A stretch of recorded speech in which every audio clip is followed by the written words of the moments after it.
Paramashivoham. Om Nithyananda Paramashivoham. Om Nithyananda Paramashivoham. Nityanandeshwari Parashakti Sameta Sri Nityanandeshwari Paramashiva is the offering of the Stotra Seva. Deva Devottama Devata Sarvabhauma Akhilanda Koti Brahmanda Nayaka Sri Nityanandeshwari Parashakti Sameta Sri Nityanandeshwari Paramashiva Stotra Priya Stotram Avadharaya.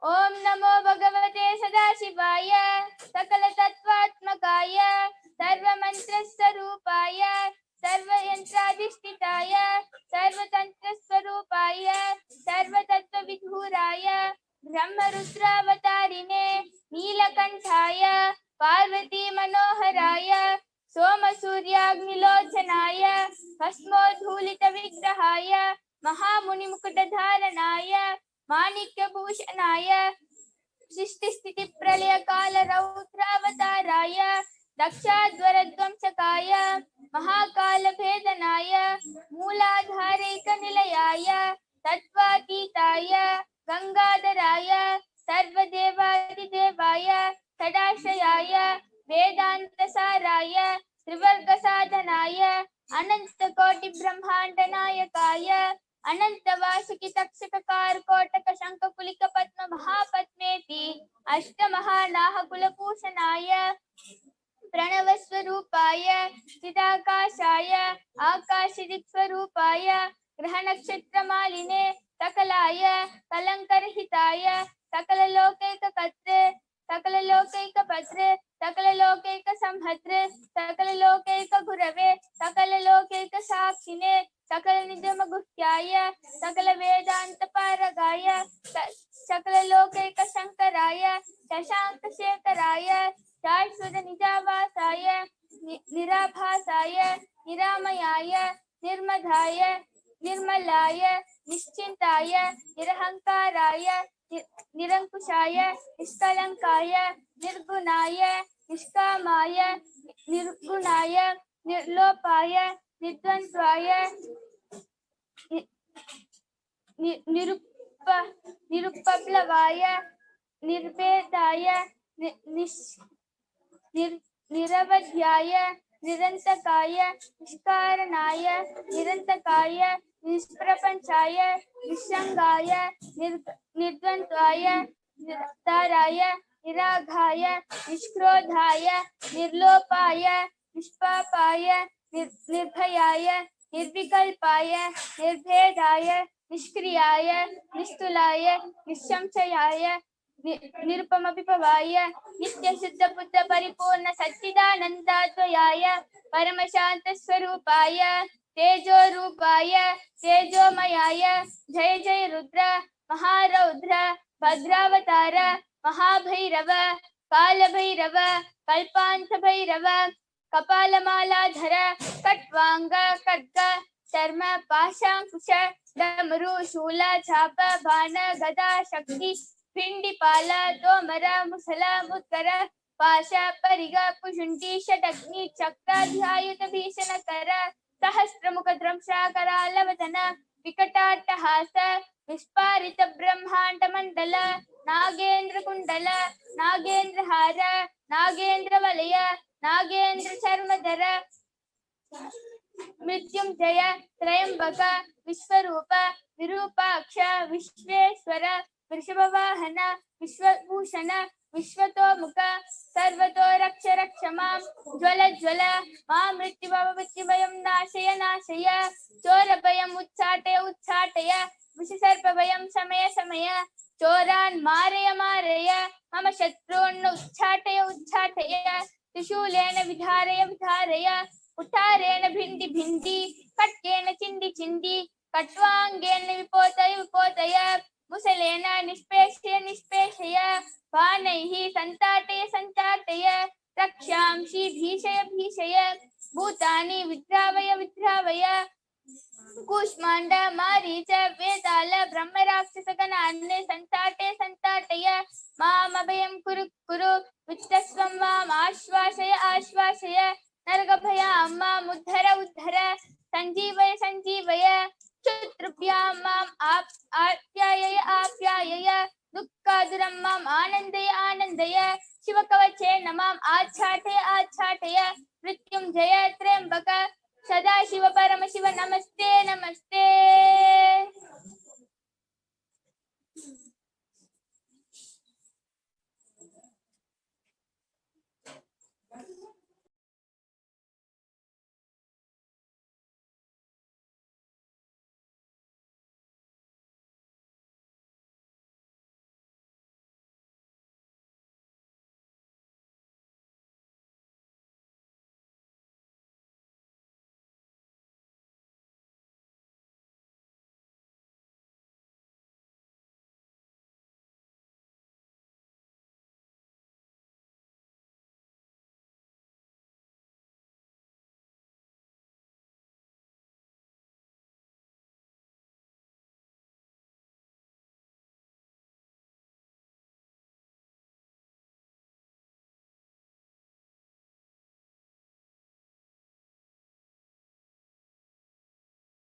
Paramashivoham. Om Nithyananda Paramashivoham. Om Nithyananda Paramashivoham. Om Nithyananda Paramashivoham.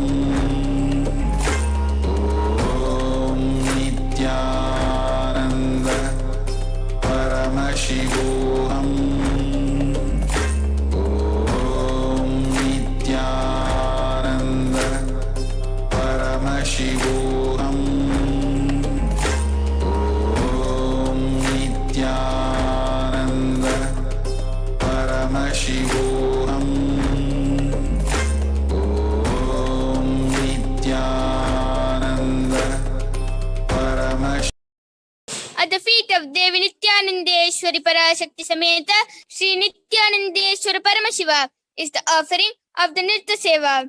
Deva Devottama Devata Starvabhoma Akhilanda Koti Brahmanda Nayaka Sri Nithyanandeshwari Parashakti Sameta Sri Nithyanandeshwara Paramashiva Nritya Priya Nritam Avadharaya.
కోటి కోటి దండాలయ్యా కోనేటి రాయడా, కోటి కోటి దండాలయ్యా కోనేటి రాయడా, కోరుకున్న వారి కొంగు బంగారు దేవుడా.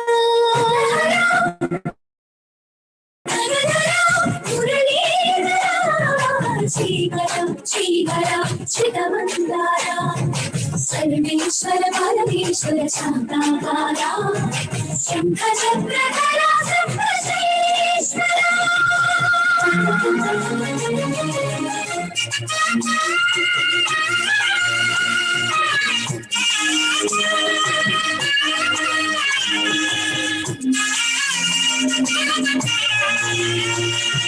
సుప్రభాత సేవలో సూర్యుడవయ్యా, సూర్యుడవయ్యా, అజ్ఞానపు చీకటులను అణచెదవయ్యా.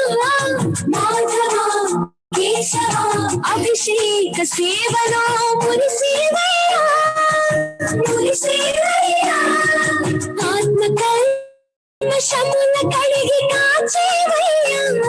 శ్రీధర శ్రీధర కోటి కోటి దండాలయ్యా కోనేటి రాయడా, కోరుకున్న వారి కొంగు బంగారు దేవుడా. పద్మనాభ ఋషికేశ, పద్మనాభ ఋషికేశ పన్న విషయం పరశురామ బలరామ రఘుకుల పురుషోత్తమ పుణ్య పురుష నామాల వాడ వెంకటేశుడా, మూడు నామాల Muthu శ్రీనివాసుడా.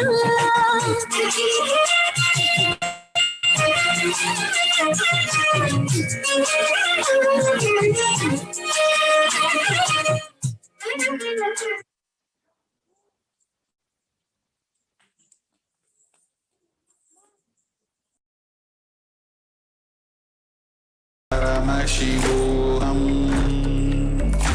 Om Nithyananda Paramashivoham. Om Nithyananda Paramashivoham.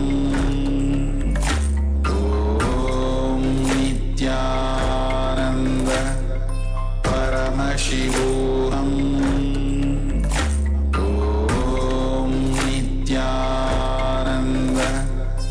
Paramashivoham. Om Nithyananda Paramashivoham.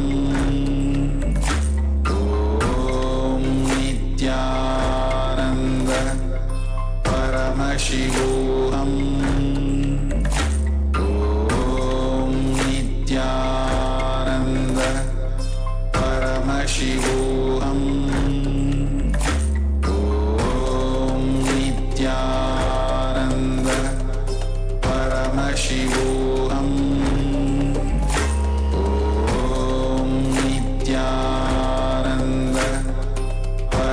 Paramashivoham. Om Nithyananda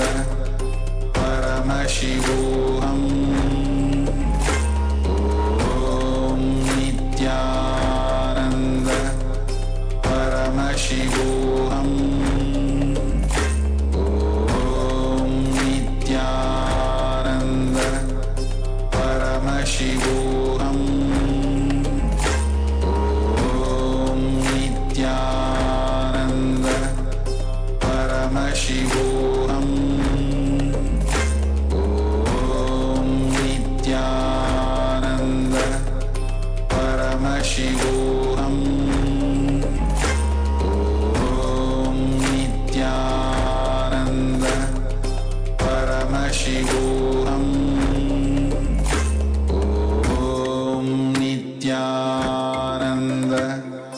Paramashivoham. Om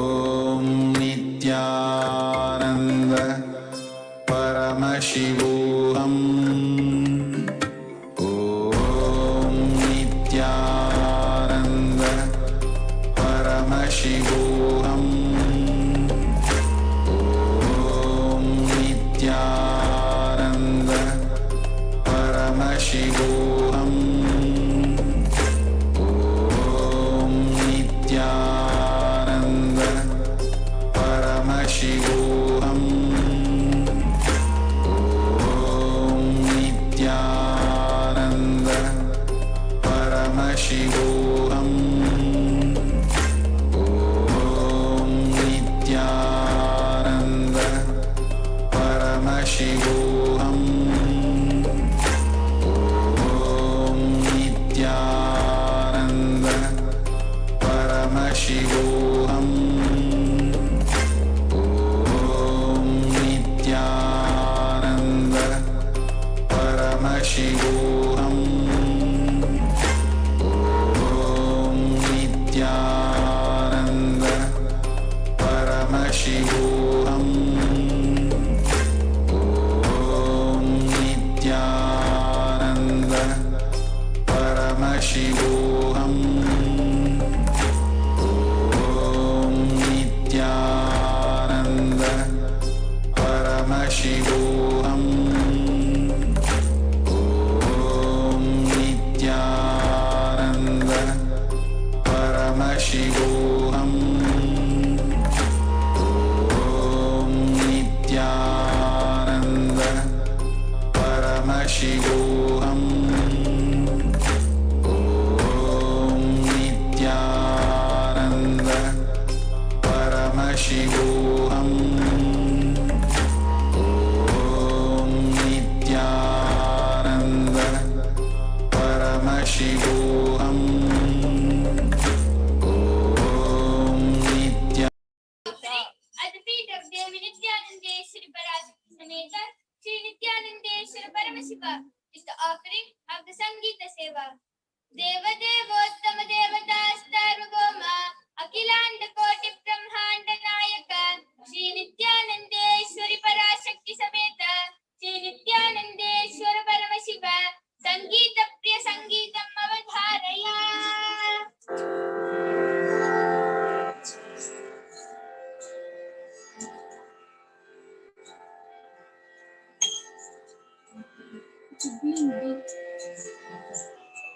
Up.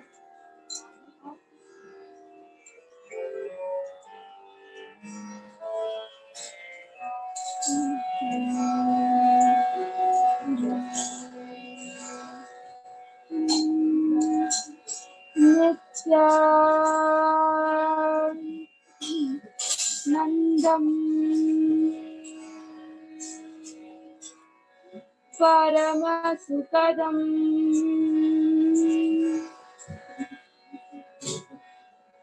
Kevalam Jnanamurtim Dvandvatitam Gagana Sadrusham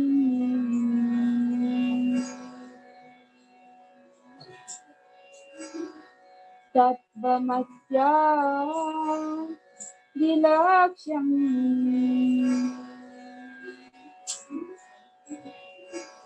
Ekam Nityam Vimalamachalam Sarvadi Sakshi Bhutam Bhavatitam Trigunarahitam Sadgurum Tam Namami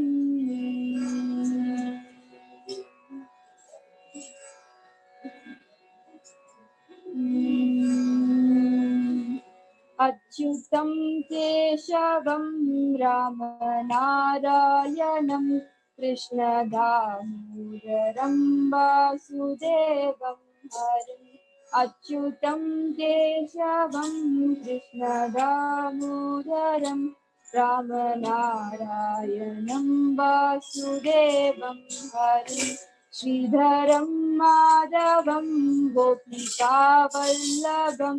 जानकीनायकं रामचन्द्रं भजे अच्युतं केशवं रामनारायणं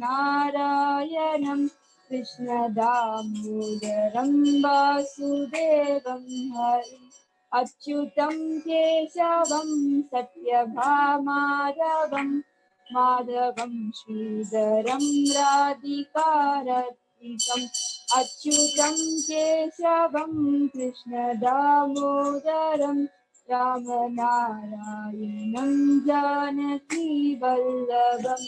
इन्दिरामन्दिराचेतसा सुन्दरम् देवकी नन्दनं नन्दजं सन्ददे अच्युतं केशवं रामनारायणं कृष्णदामोदरं जानकीवल्लभम्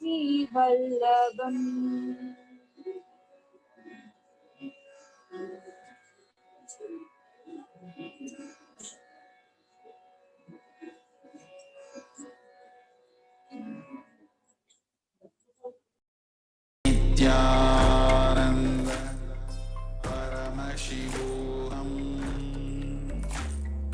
ॐ नित्यानन्द परमशिवोऽहम् ॐ नित्यानन्द परमशिवोऽहम् ॐ नित्यानन्द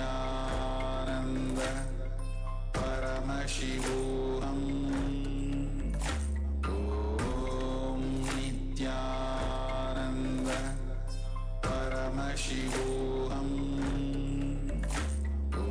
ॐ नित्यानन्द परमशिवोऽहम्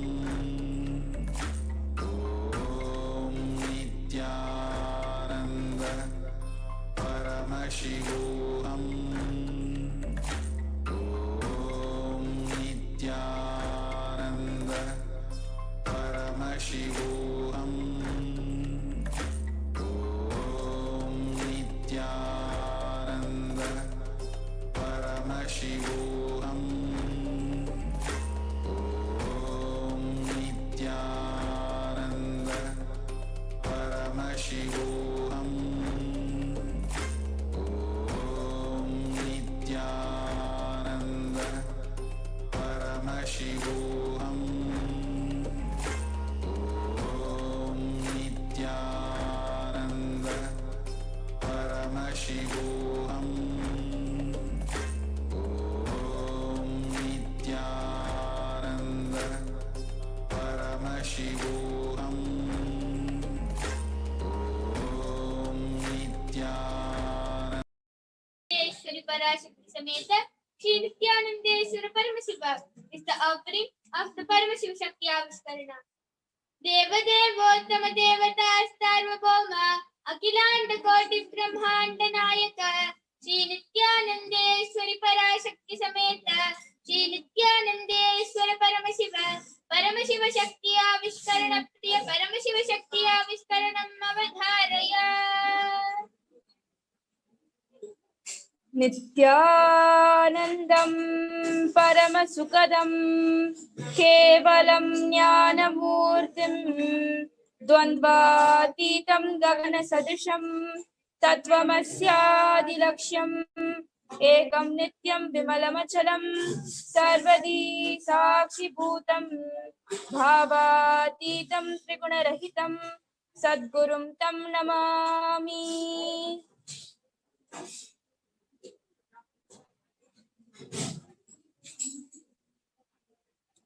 Nithyanandam, I welcome each and every viewers and participants for today's power manifestation segment of today's Uttamadhuma Seva. This is the most awaited and the extraordinary interesting segment of the whole Seva.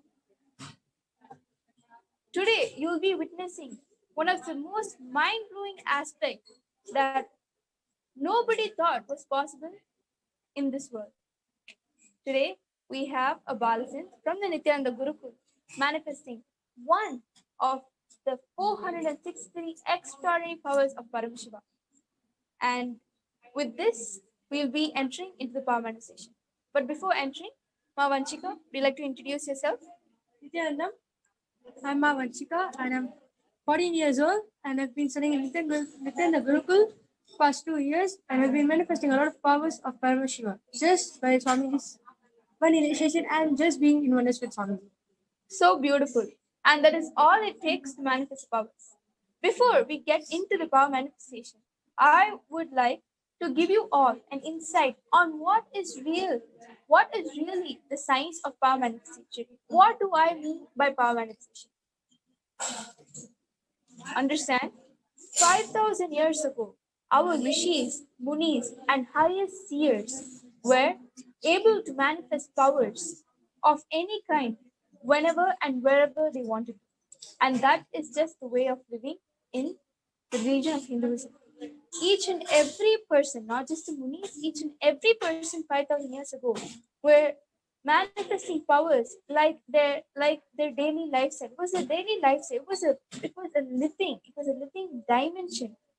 Power manifestation was so easy, like how we do our day-to-day chores in life.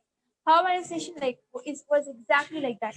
But in this world, in today's generation, if I approach anybody in the world saying that you will be able to manifest powers, you'll be able to move objects, you're able to levitate, you're able to fly, you'll be able to see without your two physical eyes, they will think that I am gone crazy. That is how the world has gotten to. That is the state the world has gotten to. Because we have forgotten the rich lifestyle of Hinduism that we all lived once upon a time. And beautifully, the Supreme Pontiff of Hinduism, Jagatguru Mahasannidhanam, His Divine Holiness, Bhagavan Nithyananda Paramashivam, is reviving it all back to its authentic glory of the whole of Hinduism. And power manifestation is just one tiny aspect of the whole of Sanatana Hindu Dharma that Swamiji is beautifully reviving. And a little about the power that we'll be manifesting today is the power of third eye solution. This is one of the most extraordinary power because understand when Swamiji awakens the third eye, either by words, touch, or mantra, or by look, your third eye gets awakened, and that is literally the door to manifesting all the 464 plus powers of Paramashiva. And one of the powers is third eye solution. This third eye is able to detect the subtlest, the hidden component of you, even the ones that you are unaware of about yourself. Any obstacles that you have in your life, any obstacles which is stopping you or restricting you from manifesting the reality that you want to manifest in your life, third eye solution is going to be tapping that exact point. And understand, we are not the ones manifesting powers. Instead, we are just merely connecting with Paramashiva and letting him flow through our body. As a medium, we are being a medium for Paramashiva to flow through our body and he manifests through us. And everything revealed through the third eye is not our revelation, but Paramashiva's revelation. And of course, when Paramashiva reveals, there is no two ways about it. And any problem that you are going through or you have been going through for a long time. For example, let me give you an example. You have a certain problem in your life and you come across that, and then again you fall into the same problem, again you come over that, again you fall into the same problem. There is something that is actually restricting you from getting rid of the problem completely, and that is exactly what this power is going to be revealing to all of you, right? So this is the beauty of third eye solutions.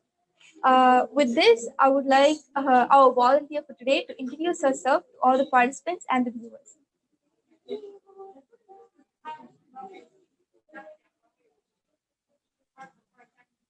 Nithyanandam.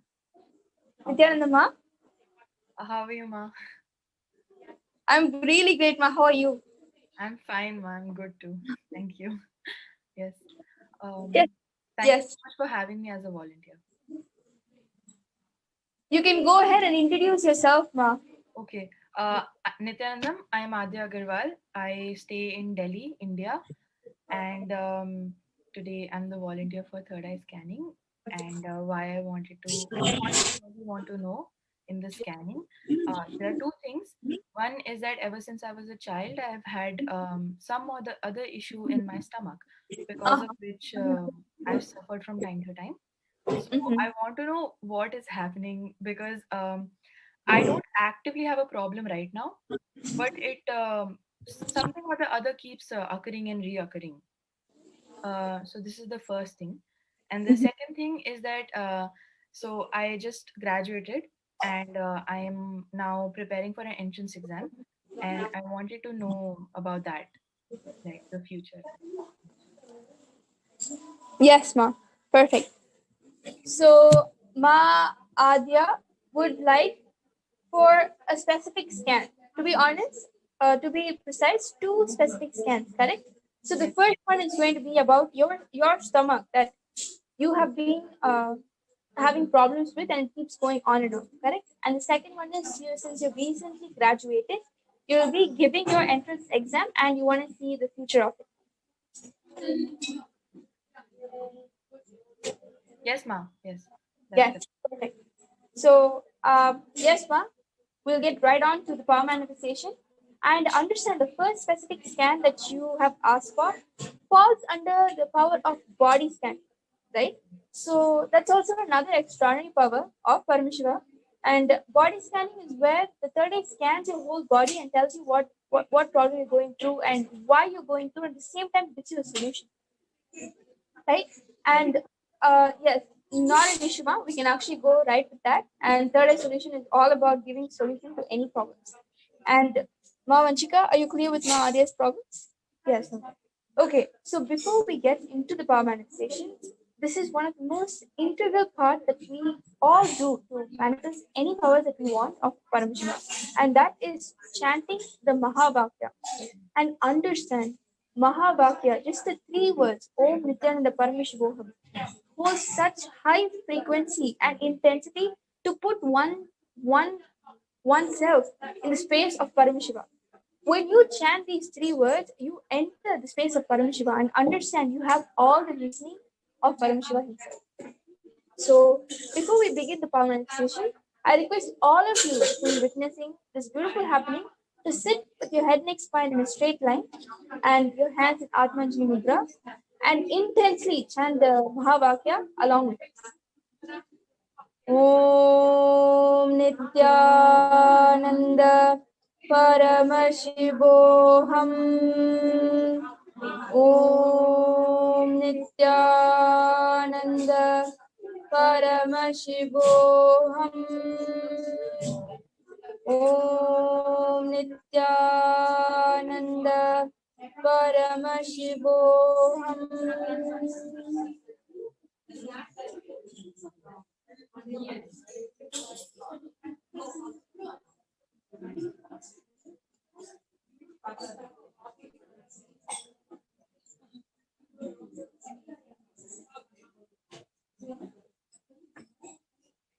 In the meantime, when Ma Vanchika is manifesting this power, I would like to further listen upon the science of power manifestation.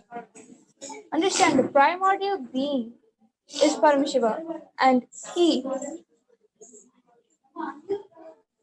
in this world, in this modern generation, understand how diluted one space has become. Even the current Hindus living in this world, they don't know the beauty of the religion they are coming from. And that is the amount of delusion we're all going through. And to get us out of that delusion and the diluted way of living, Paramashiva himself has incarnated in the form of his divine holiness to pull us out of this delusion and show us the powerful way of living as divine beings, as Paramashiva himself. Okay, great. Ma Vanchika is already done with the scanning. You can go ahead.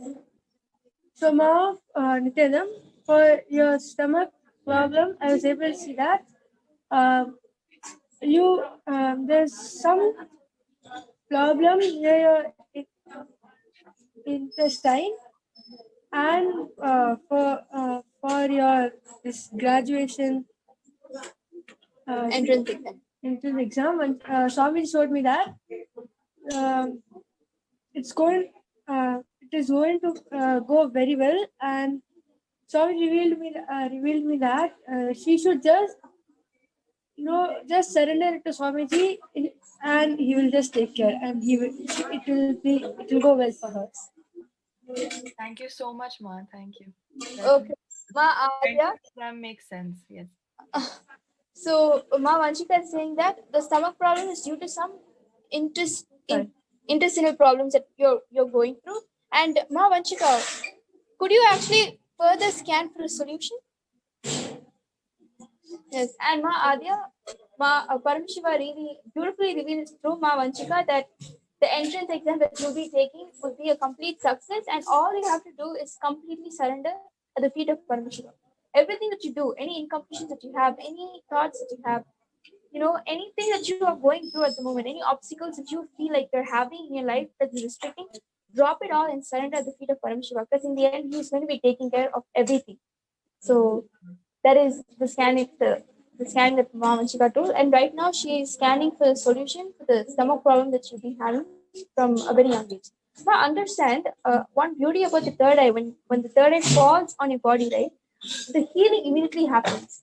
When the third eye falls on any body, be assured that the healing is already happening. The healing is already started. That is the beauty of third eye, because the third eye holds so much intensity and power that it's able to do anything. And healing is just one of the not side effects, I would say, one of the side effects of having an awakened third eye. Yes, Ma. Actually, I could feel my third eye also awaken when we were chanting the Mahavakya. It was Yes, of course, Ma. really lovely. I could feel like I connected with Ma Vanshika through Paramashiva. Ma Vanchika, are you done with the scanning? Yes. Ma Vanchika is done with the scanning. Okay. So Swami revealed me the solution for your stomach problem is that you should drink neem juice, and I'm able to see that you should before you sleep you should drink turmeric water in sleep. That's what Swami has revealed me for your intestine. Turmeric water, as in like water, boil the water and put turmeric in it, like that. Yes, ma'am. Okay. Great. Thank you. Thank you so much, Ma. You can go ahead and do this, Ma. And when third eye reveals any solution, be assured that that's the only solution which will work for your problem, because the solution is coming directly from Paramashiva, right? So one more thing that I would like to share is that sometimes when you have when you have any problem, when you go to a doctor, they'll just see the surface problem and they'll try to fix it for temporary. So they'll give you a certain medication and they'll tell you to take it for a few months, and you will go ahead and take that for a few months, and miraculously you will see that you don't have a problem.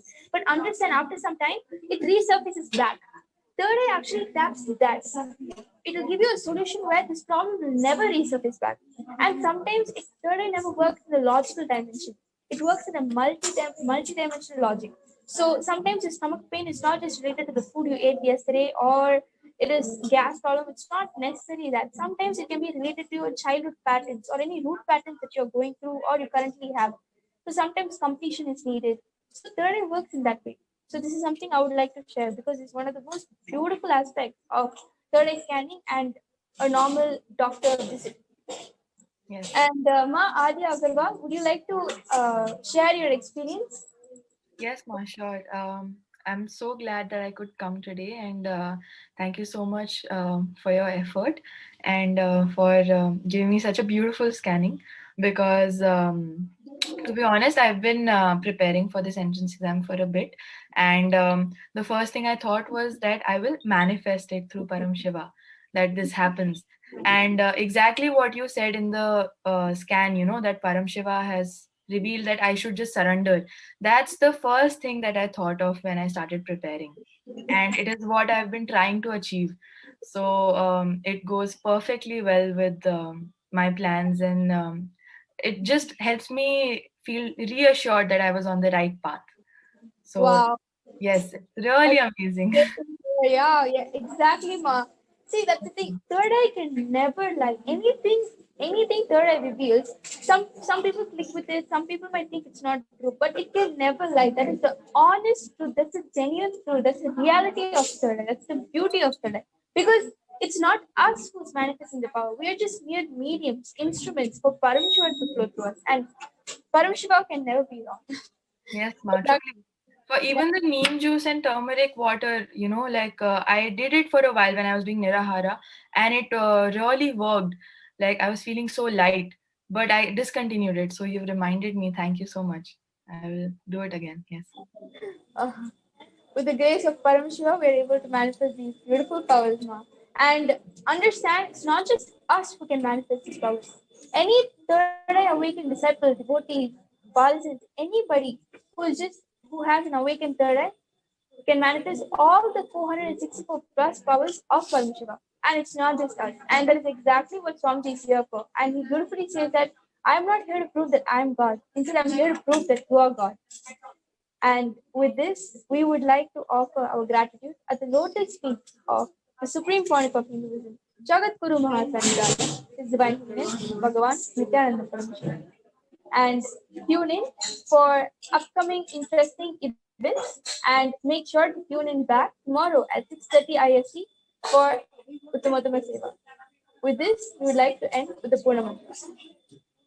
ॐ पूर्णमदः पूर्णमिदं पूर्णात् पूर्णमुदच्यते पूर्णस्य पूर्णमादाय पूर्णमेवावशिष्यते ॐ शान्ति शान्ति शान्तिः हरि ओम तत्सत् सर्वं भगवच्छ्री नित्यानंद परमशिव पादुकार्पणमस्तु ॐ नित्यानन्दम्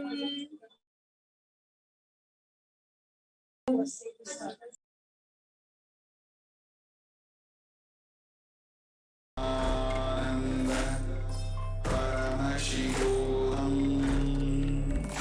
Om Nithyananda Paramashivoham. Om Nithyananda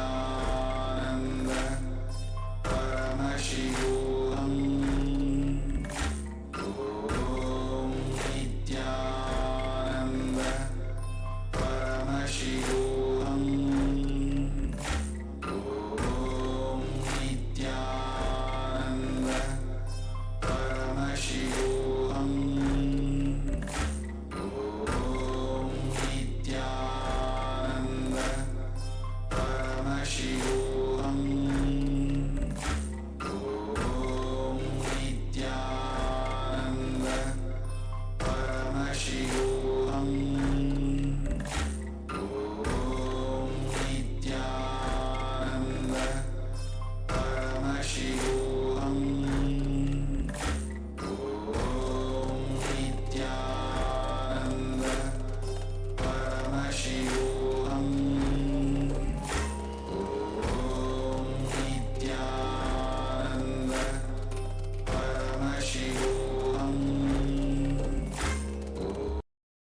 Continuously we will do Vakyartha Sadas, Jivartha Sadas, and ask the Hindus to vote for various Hindu matters and offer the Vidhi and Nisheda, the Smriti for this Yuga. The Smriti for this Yuga will be revealed through Vakyartha Sadas, Jivartha Sadas, and voting. Finally, approved by the Supreme Pontiff of Hinduism, we will be bringing new Smriti to life for this modern day. So next voting topic for Vakyartha Sadas, Jivartha Sadas, and voting, we are releasing the next topics. The first topic, temple protection. Should the temples all over the world, I wanted everyone to know, we discuss the global Hindu issues, not limited to any one country. We discuss global Hindu issues, not limited to any one country. We do not interfere in any one country's internal matters. We discuss issues for the global Hindus. So, the temple protection is the next issue all over the world. Should the temples to be given to the governments of those countries or not? Point 1. Point 2. Should Hindu temples reclaim their properties or not? Point 3. Should Hindu temples' authority to run be given back to the original temple priests? Please understand, in many places, the founders and their family, the Karuvali Parampara and Guruvali Parampara, in some, the family and their sons, the descendants manage. In some, the Guru and disciple Parampara used to manage. So, the original owners, the Sampradaya Kartas, should Hindu temples' authority be given back to the original Sampradaya Kartas who used to be running it or not? That's the third issue. Next, on caste system. Should the caste system based on jati and varna be brought back or not? Next, Hinduism and secularism. Point 1.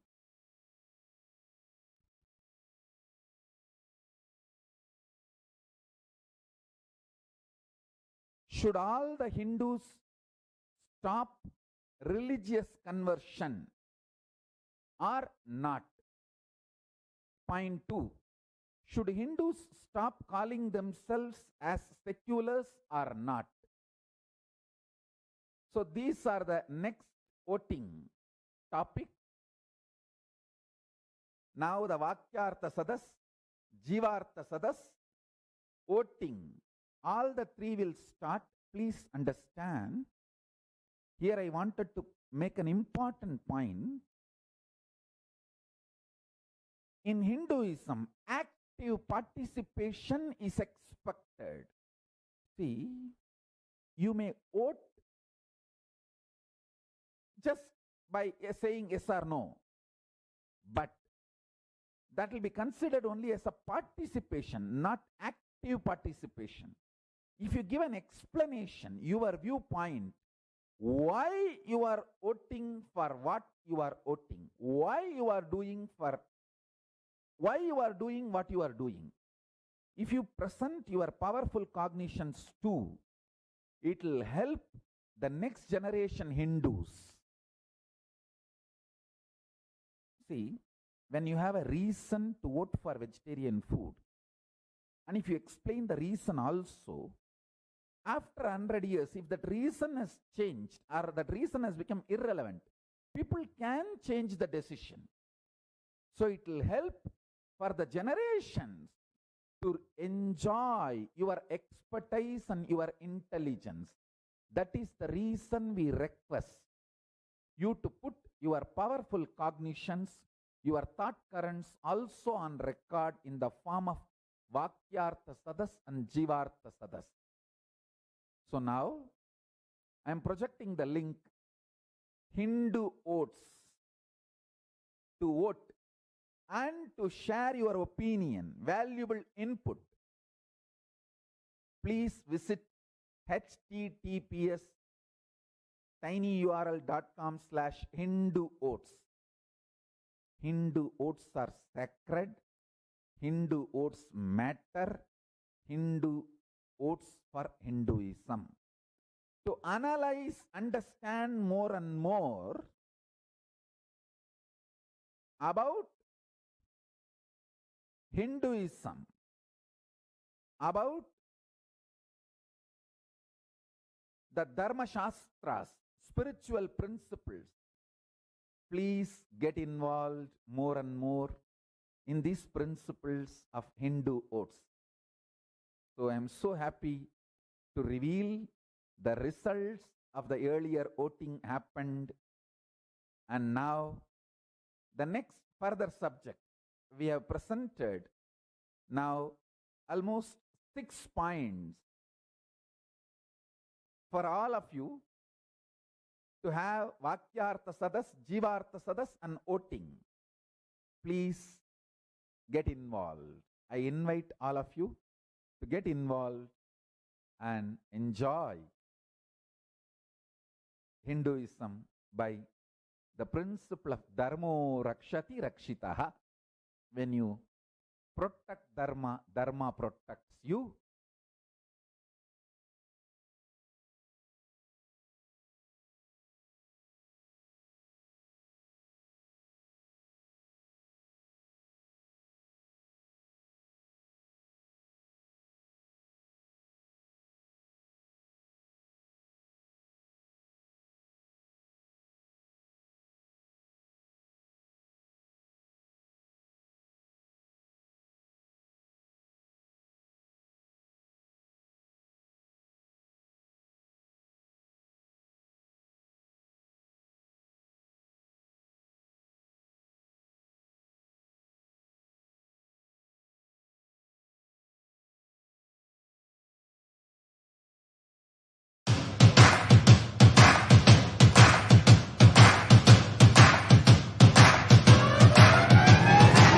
I welcome all of you, the whole world, to come and celebrate, enjoy not only the enlightenment ecosystem, the beauty of how it is getting revived. Be an insider for this great revival process. If you are an insider even for a startup company, you will understand not only the result of the company, even that being an insider is such a joy. Being an insider when it was happening is something extraordinary. So, I welcome all of you to come and be part of an insider of this revival of KAILASA, the enlightenment ecosystem, sovereign order of KAILASA, KAILASA nation itself. I request and welcome, invite all of you to become e-Kailasian, get your free e-passport and make billions receive this free e-passport.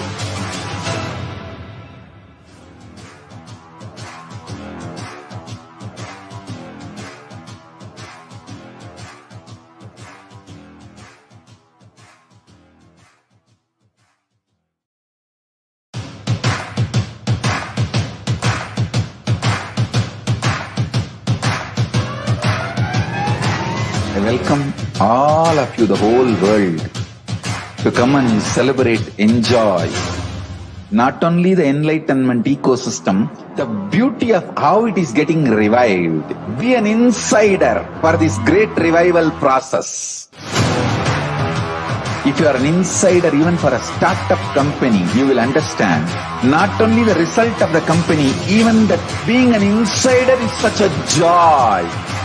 Being an insider when it was happening is something extraordinary. So, I welcome all of you to come and be part of an insider of this revival of KAILASA, the enlightenment ecosystem, sovereign order of KAILASA, KAILASA nation itself. I request and welcome, invite all of you to become e-Kailasian, get your free e-passport and make billions receive this free e-passport.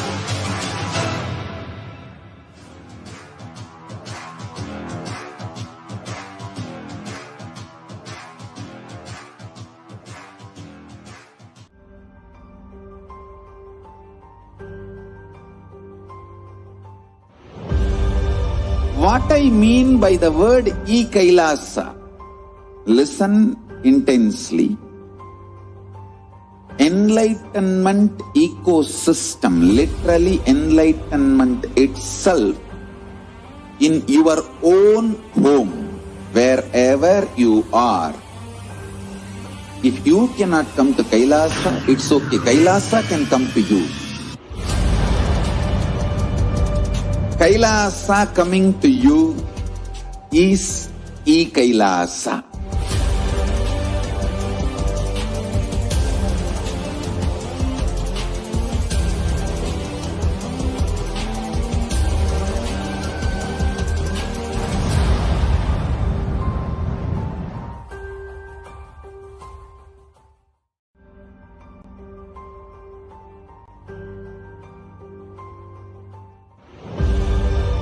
What I mean by the word e-Kailasa, listen intensely. Enlightenment ecosystem, literally enlightenment itself, in your own home, wherever you are. If you cannot come to Kailasa, it's okay. Kailasa can come to you. Kailasa coming to you is e-Kailasa.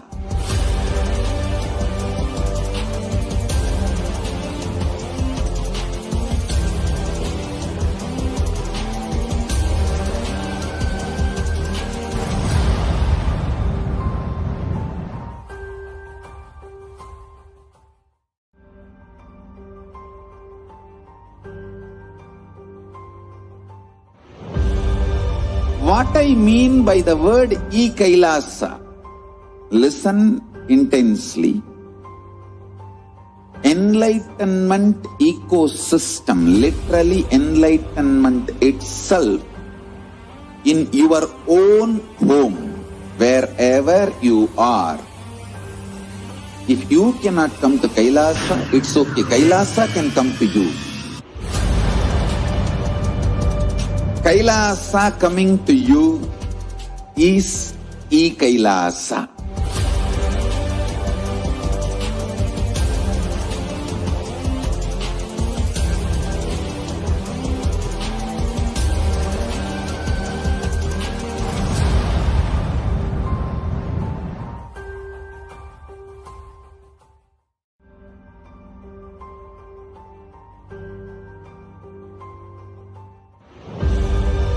What I mean by the word e-Kailasa, listen intensely.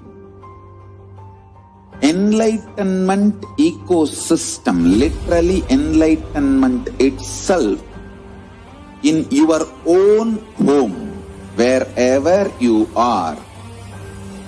If you cannot come to Kailasa, it's okay. Kailasa can come to you. Kailasa coming to you is e-Kailasa.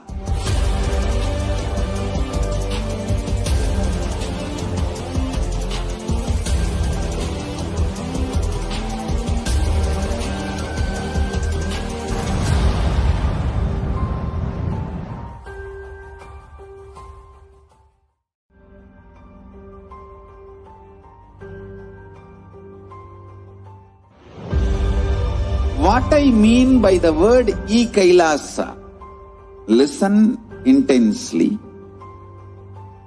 Enlightenment ecosystem, literally enlightenment itself, in your own home, wherever you are.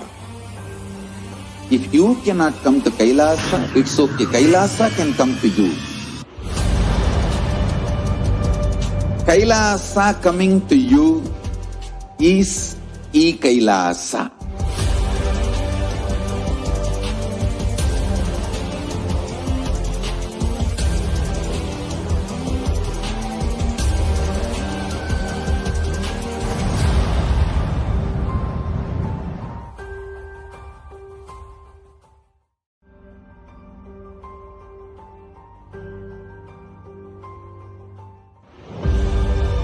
What I mean by the word e-Kailasa, listen intensely.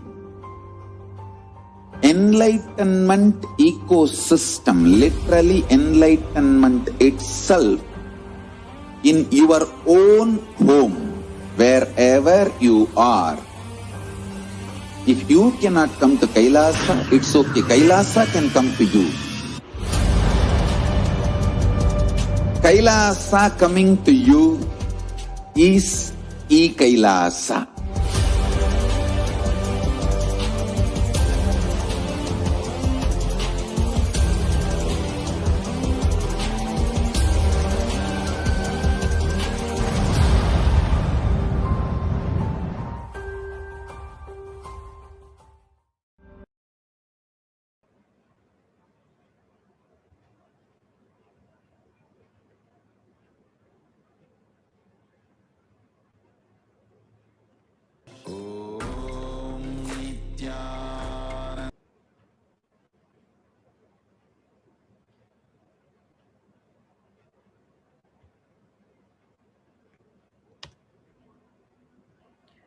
Okay.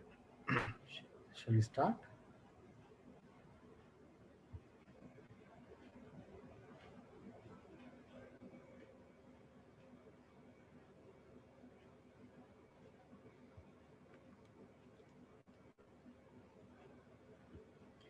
Nithyanandam.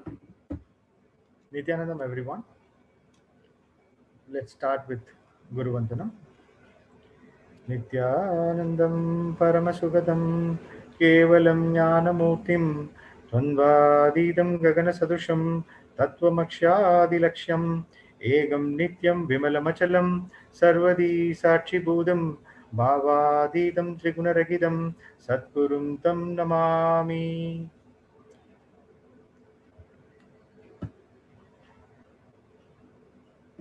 Nithyanandam, everyone.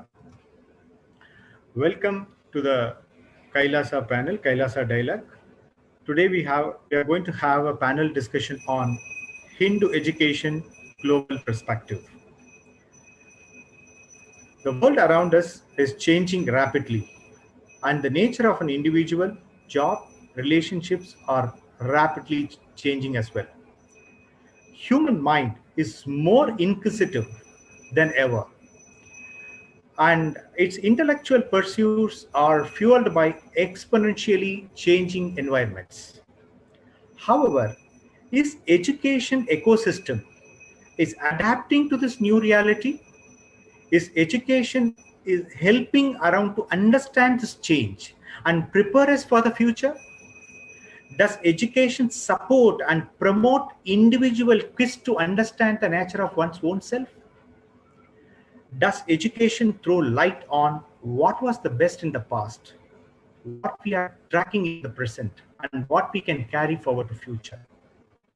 Is it really addressing this need of the hour?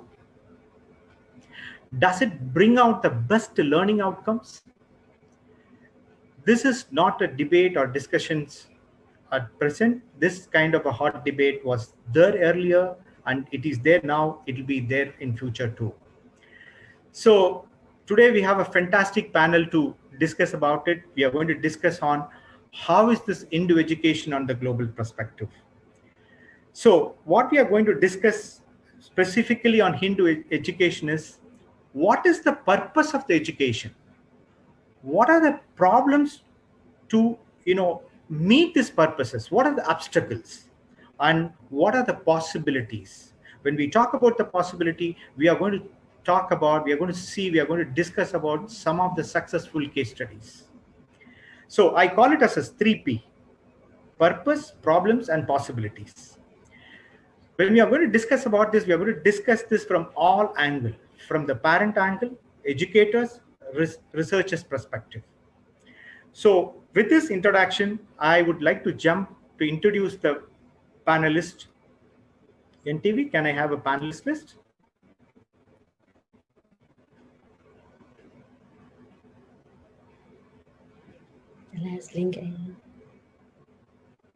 Yeah, so okay, so meanwhile NDV is presenting the slides, I will start introducing. We have a panelist today. Nilesh Vok is an author, a researcher, speaker, corporate consultant. He holds BS MS in chemical engineering and an executive MBA. He has published 3 books and writes extensively on ancient Indian history. I'm sure most of us must have read his book. It's an it's a beautiful book, was just proving how our Ramayana Mahabharata is not a myth, and so that Nilesh helps Indians become aware of deep antiquity of Indian civilization, so that truly comprehend, present, or defend the grand narrative of India, unlike the most Indic researchers, because he builds it through scientific acumen and logical reasoning. He is adjacent faculty at Institute of Advanced Science in US. Okay, the next is welcome Nilesh ji. We are really honored to have you. Amala Stanley, principal for 36 years in Mumbai school, and she has really spent very good amount of time in educating the kids and alternative educationist. Is one of the known alternative educationists. She has groomed up the from the age of 2 to 16. She's very passionate about slow learners teaching. That's her core expertise. And apart from that, she's a spiritual seeker also. She's here to present her views on Hindu education. We are going to have similarly a Margaret Rasfield. She is bringing with 40 years of experience as an educationist, and in short, to tell you, she is belonged to the liberal school, a transforming school, and she has co-founded schools in the transformation, and she's a tech talker, and she has created a lot of changes in the education system in the German markets. And thanks so much, Margaret Ma. And Jamila Ma, welcome, and she is also accompanying with Margaret Ma. She's a young entrepreneur, author, speaker, trainer, and coach. And her, academy on the blissfulness is, well known for bringing up education, alternative education in the German market. And next is Ma Durga. She is a spiritual entrepreneur, and she's been part of our Nithyananda Gurukul in Asia since 2011, and she's a yogacharya, and she has spent 18 years in the field of marketing and communications. And she's one of the key acharyas of e-Gurukul. And Ma Vimuktananda, thanks for coming here, Durga Ma. Ma Nitya Vimuktananda is an ex-banker, an entrepreneur by profession. She's an acharya for e-Gurukul initiated by her guru, Nithyananda Paramashivam, and she is representative of e-Gurukul in India. And last, thank you, Sandibai, to being here. Sandibai is an IT entrepreneur, e-Gurukul acharya, live in Orlando, father of 2 children, and is a professional, and he is an e-Gurukul acharya also. He is going to bring to the table the perspective of parenting. So with this beautiful panel, let's start the broad question. So I've already set the context that everything is rapidly changing, so education is also. So when we are going to discuss about the Hindu education, we are going to ask this panelist the 3 broad questions. One is the purpose of the education, and problems and the possibility. So let me start with the panelists all the panelists, welcome once again. The first round is going to be a rapid fire round, means you can use a couple of sentences to answer this, so that we can move into the possibilities and problematic area. We can spend more time on that. So my first question is, what is the purpose of the education? Yes, I wanted to start with Amalama. Nithyanandam, everyone, the panel members and the viewers. Since I was not trained in Gurukul education, my memory is not that much, so I have noted down a few points. So, in the human history, there is an everlasting struggle to be free from fear, free from anxiety, free from desire, free from greed, and all that. And Nelson Mandela has told very clearly, education is the most powerful weapon to change the world. But being in the educational line for so many years, I'm introspecting myself whether I have changed and not any change. Finally, what I have concluded, the true education should be to make the student to become free of all this kind of fears. That means what knowledge he has gained, that intellect should be converted to be transformed into intuition. The intellect and intuition together he should become intelligent enough in his conscious level. That's what I understood when I attended the Gurukul school. The children are trained, they educated at their conscious level, which is missing the outside world, where I had spent a lot of energy, but for no change. This is what my observation. So it should be from knowledge to wisdom, intellect to intuition, so the intelligence. So he becomes free from all these fears, especially the fear of future, and he is able to establish himself as a good human being, himself and for others. Thank you. Thank you, Amalama. Thank you for a short answer. So the key is intellect to intuition.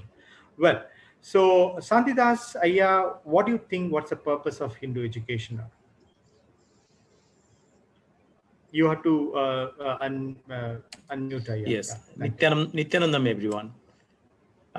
So for me, the purpose of education is to enable an individual or a being to express and explore life in any possible way without being overly concerned about external image. So we are always, if we look at it, 95% of our interactions, of our own dealing with ourselves, is blocked by our concern about our external image, what the society is thinking, what my parent is going to think, what my sibling is going to think. So it should be enabled to express ourselves to the fullest extent. That is one aspect. Fine. The second aspect is education also needs to enable sustenance of society based on mutual respect, where every being is responsible for every other being's freedom to exist without fear. There are two components to education that must enable. Self by itself cannot sustain. It has to live in a society. So what is its contribution to the society, and how the society has to form? So those two answers need to be provided by the education. Thank you. Thank you, Sandeep. So, okay, Stephanie Ma, you have anything to add? We can keep this a rapid round, so even if you give a key point, we can discuss it, expand it further. Please continue. Yes, just keep it very short. As a parent and a Gurukulacharya, I would say education should fulfill that kids can learn for life, that they are prepared for life, and that they know how life is working and how they can function also in life. That would be one aspect. And also that they can discover their whole potential and their life's purpose, and to live their life's purpose, and also to live a fulfilled life. That was it. Thank you. So it's understanding the life purpose. Fantastic. Thank you. And yes, now Durgama, can you add something on what's the purpose of education? Nithyanandam, welcome everybody. So to me, education, the purpose of education is to give children a balanced learning experience about self, about people, the world, and God, so that they discover their possibility on planet Earth, they find their place, and they are able to coexist, peacefully with everybody. And that, to me, should be, a process of awakening in a child for why they have landed on planet Earth. To me, that should be added to what Ma Stephanie said, is find that fulfillment ultimately. That's, to me, the importance of education. Thank you. Thank you. So it's a balanced learning experience. Fantastic. Okay. So yes, Ma Avimukta, you want to add the purpose of education? Nithyanandam, everybody. Yeah, for me, the purpose of education is to provide them Vatavarana, which will give them a possibility space for learning and exploring life, teach them life solutions apart from the math, science, physics, what they learn, because life solutions will definitely open up greater possibilities for them. So this is not available in the outer world. Education is what I believe. As a parent, as a Gurukul parent, and as an e-Gurukulacharya, I see that life solutions will take the kids a very long way to actually explore their life and make them feel that everything is possible for them. They don't need to fear anything. Fantastic. Oh, this is a life solution. So the key I'm just taking as a life solution is the purpose of education. Well, Nilesh Bhai, your thought on this purpose of education. Namaskar to everyone. So since everyone has given the points, there is no point left for me. Rigveda has one rucha, and I'm convinced that it covers the whole pedagogy model. I'm just going to state it, and then I'll quickly tell you the 3 points. It goes something like this. Om Tvanno asya amate rutakshudo o abhishaste ravasprudi Tvanna uti tava chitraya diya shiksha shachishta gatuvita. Here the teacher's role is seen as a guide or a coach, but the 3 quick points I want to give you are Amati, Kshuda, and Abhishastu. A number of panelists have already covered it, which is to say you want to get rid of your ignorance, you want to get rid of your Kshuda, and you want to get rid of your abhishastu. So in effect, you would like to get the wisdom. You want to satisfy your hungers, and it's not the hunger of the stomach, but hunger of the mind, hunger of body and everything, and have a balance. That is that abhishastu, so remove the abhishastu, remove the imbalance. Absolutely. So excellent. So ignorance, when you say hunger, it's not only a hunger of stomach, it's a quest. That's what we were talking about, the quest of a human mind, quest of an intellect.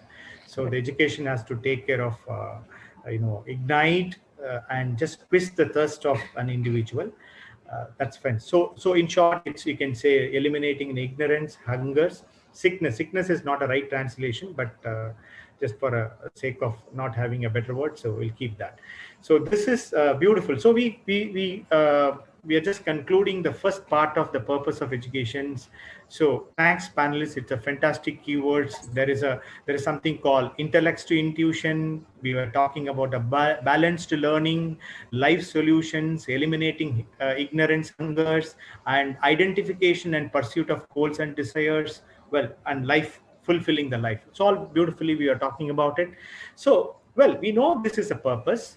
We know this is the exact purpose, somewhat exact purpose of education or Hindu education. So we will be start talking about what is the real problem, what is the challenges, or what is the obstacles we are, facing to fulfill this purpose. So where we get stuck, we know currently that our purpose of net met, that's very clear. I think there is no need of any research there. We know the purpose, and the existing system is not fulfilling that. We know it. But instead of me just saying a word, I invite Stefima. She has done a research on what is the current state of education and what are the outcome of the current education. So if you could be able to present that, it would be nice, Stefima. NTV, can you just present that children's problem? Yes, Nithyananda. So this is a conclusion of different statistics all over the world, from India, the US, and also Europe.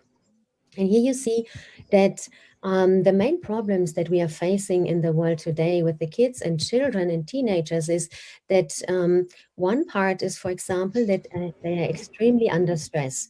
So 45% of teens are reporting that they are under stress all the time. Next one, please.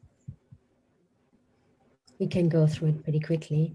So the next one, is it showing up already? Next one is the substance abuse.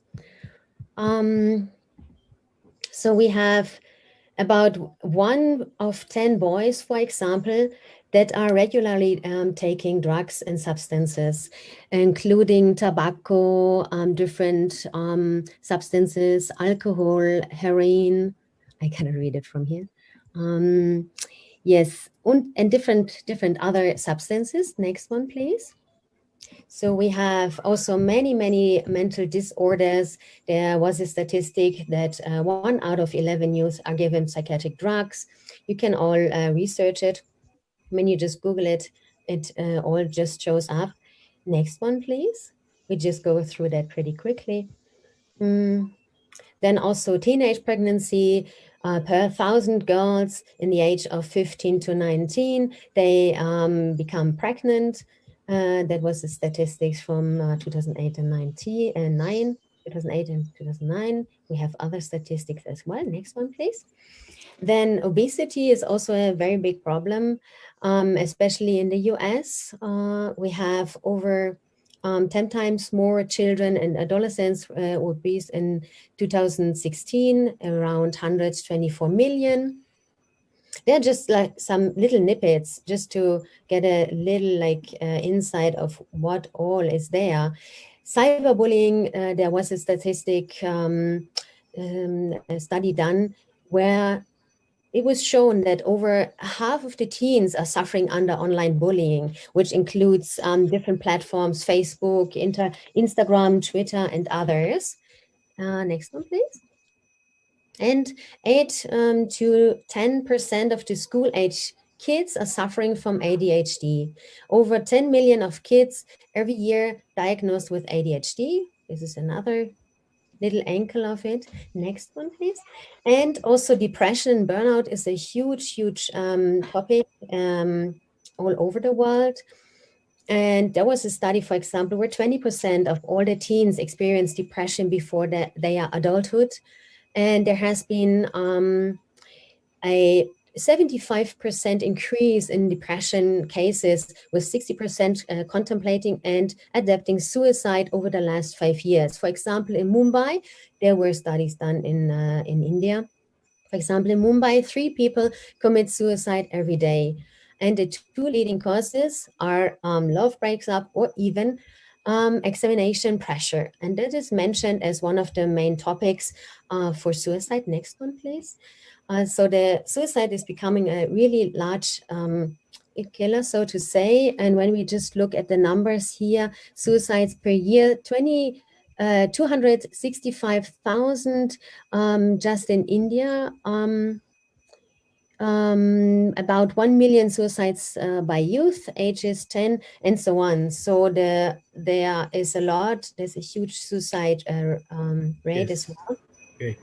Yes, and to conclude it all, actually, let's go to the second last slide.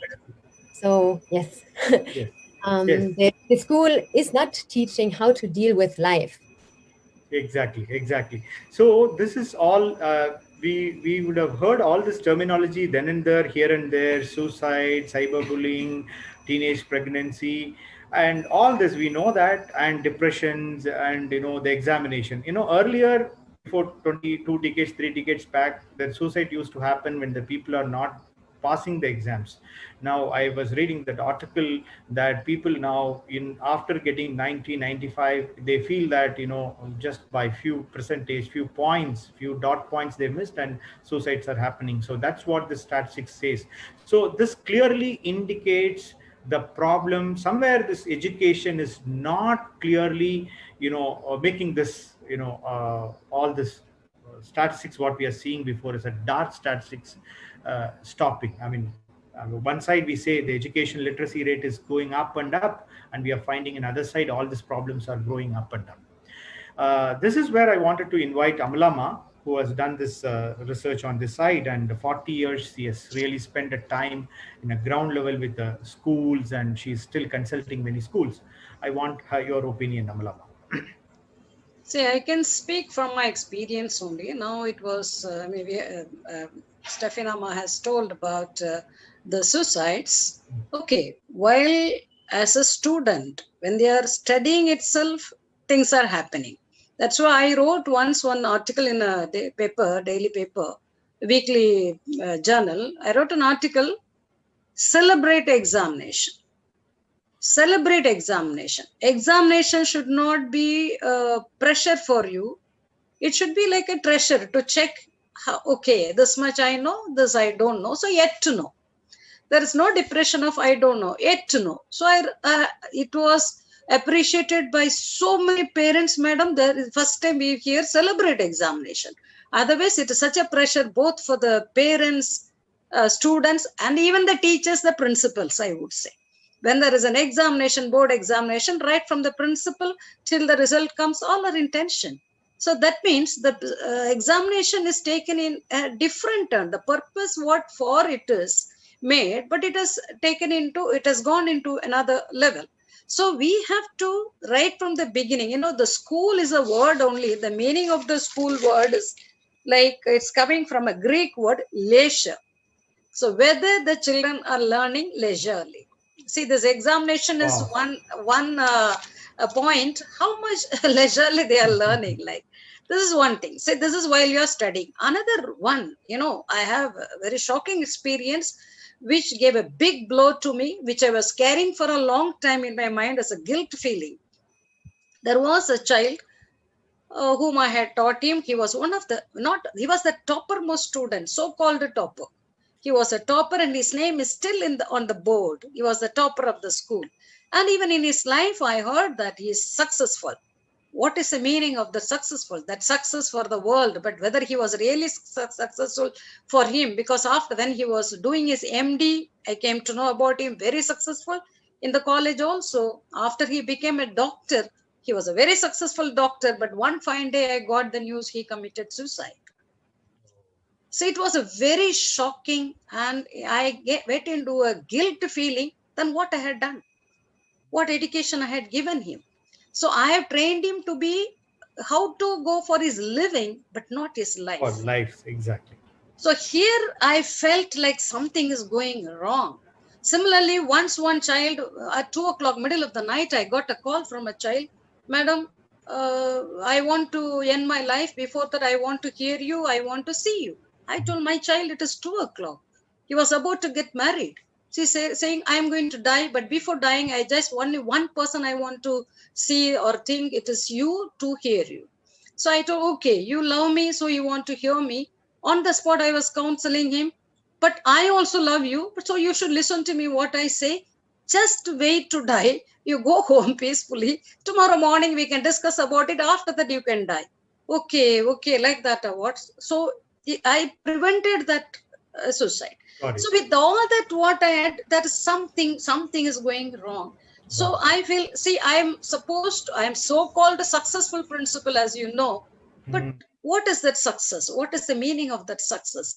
Whether I have created a children to be, as I say repeatedly, as Swamiji's very famous word, consciousness. It is not conscience, what is right or wrong, but in their conscious level, are they educated? So the consciousness should be the product of education, where we are not.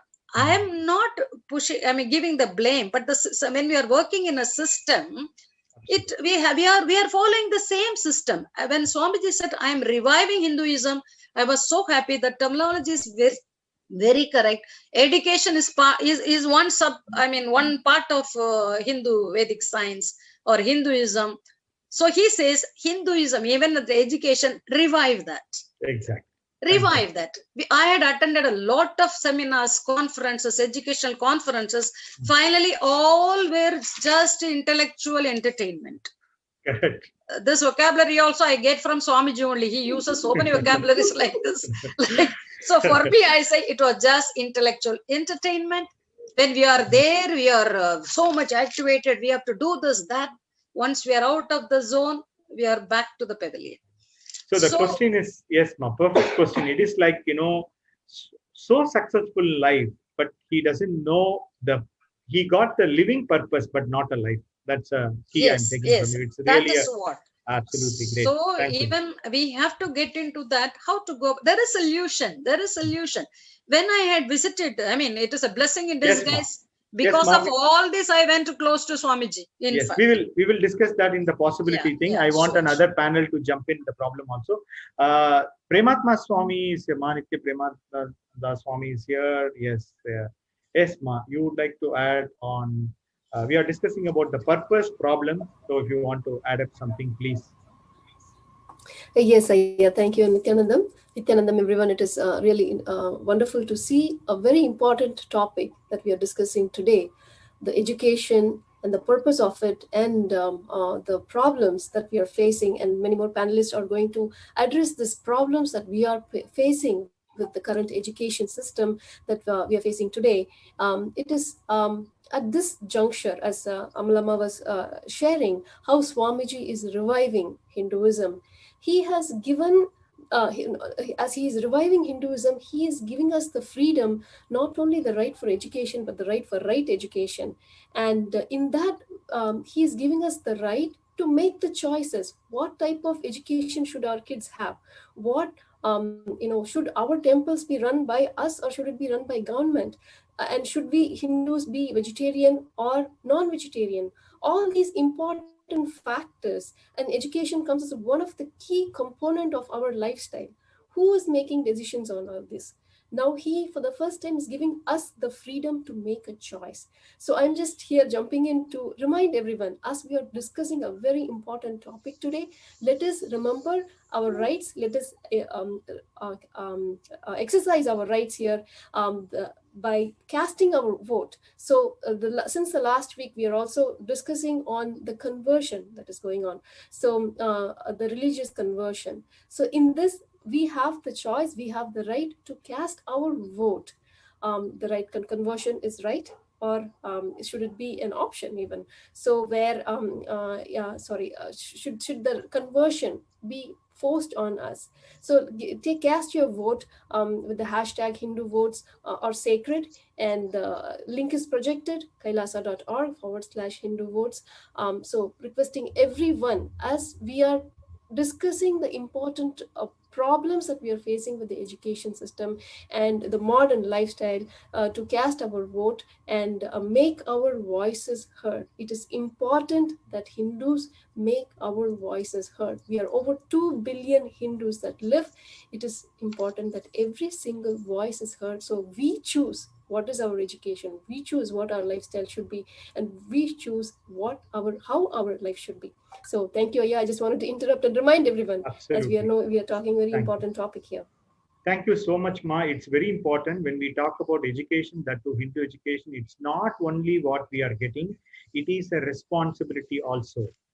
Nowadays, we are talking about a democracy. Hinduism is the one which has given democracy for everything. Okay, our votings, Pakyas, Prasadas, Jiva Prasadas, this kind of a mechanism, tools were there for a pretty long time. So I request all the viewers, please go there and just vote for it.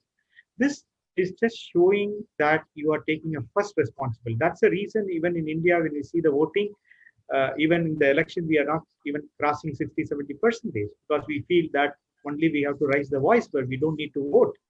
This becomes a part of our DNA, So please, let's not be like that. Let's be a responsible Hindu voters. And all the topics, what's all going on is very much relevant to the Hinduism. Please just vote. Okay, so let's continue our discussion on the problem what as an education ecosystem is facing. I invite Sandi Das Ayya. He is going to give a perspective from the parental point of view. Yep. Sandi Ayya, please. Yes. So I'm a father of 2 children. One is 11 and one is 16. Both of my children are high achieving, well mannered, and they're sensible kids. They're well regarded among their peers, in the academic performance is very good. They do well. But as they are interacting with the external world, as well as among their friends, and certain things that concerns me, and the way I would like to, not just concerns me, I do not know how to address them. For example, some of my concerns and worries are related to drugs. I have a 16-year-old. He has his friends, families. He hangs out with his friends of similar age kids, and related to pornography, related to sex. And if you look at these 3 issues that I just highlighted, it is prevalent among urban youths. I don't know much about rural youths, but it is prevalent irrespective of India or Western country. Many times people think that it is a Western phenomenon. No, that is not true. Absolutely. I grew up in India. I did all my education in India. So I can affirmatively say that it is not a localized Western phenomenon. It is as much prevalent in India as here. Only thing is we may not be discussing as openly about it. Exactly. Thank you. If I get to my youth, I can distinctly recollect how some of these issues affected my personality, development, well-being, and rational thinking. Yes. If I get to myself, as a parent, if I go back in time and start thinking how those topics have affected me directly in my interaction, my main concern is how to build a child who can differentiate between right and wrong. How do I make the child realize in his context, his physical development, his desire for sex, his desire for fit in? How can I build a child who can harmoniously work with all the situations where he doesn't have to regret? Got it. Got it. All so things that I am saying, it's not just for my child. I reflect back on my own personal life and see how these things has carried me through in my life and what I am today. And what are the different conflicts that I go through on a day-in, day-out basis and try to rationalize with it. So the similar things, if I put my child on similar spot, I would like to answer this question. I would like to engage with him in a way. The education as well as me myself need to engage with my child so that I feel comfortable that, yeah, I am building a right child. Got Thank it. you. Got it. Got it. So this is, as you exactly put it, it's not the Western kid or Indian kid. This is a teenage problem, and yes, drugs, sex, pornography, and their communications with the parents is all the typical teenage problem. And yes, so we'll just see how we have a panelist. We have some successful panelists who have solved the solutions. So let's see how they are, going to address that. Can I go to Ma Durga? Ma Durga, you have anything to say on the problem on the education things quickly? Okay, so recently I've been seeing a lot of teenagers getting into this problem of giving up on themselves and totally disengaged in the learning process. See, education should trigger the passion for learning. But I am seeing that more and more children, our teenagers, by the time they reach teenagers, they have completely been, I would say, disengaged in the, the education system. Yes, they just like so bored with it. Yeah. They are so bored with it. They start dabbling in all the distraction, whether it's addiction, like what Sadhya was saying, addiction, things that for entertainment, and mixing up with all kinds of even substance abuse, just to forget about the problem they're facing. They just try to escape life. Got it. Because of that, they're falling into this thing I call unconsciousness. When you become unconscious, what happened? All the worst thing can happen. Exactly. So this is what I'm seeing, and I'm seeing a lot of kids are falling into depression, falling into addiction, falling into falling prey into the pornography industry. So that's all I'm seeing. Great. So extending what you're saying, Durgama, it's that's a Vadavarna. Even if you're just looking at the government or the institutions, they have a completely linear version.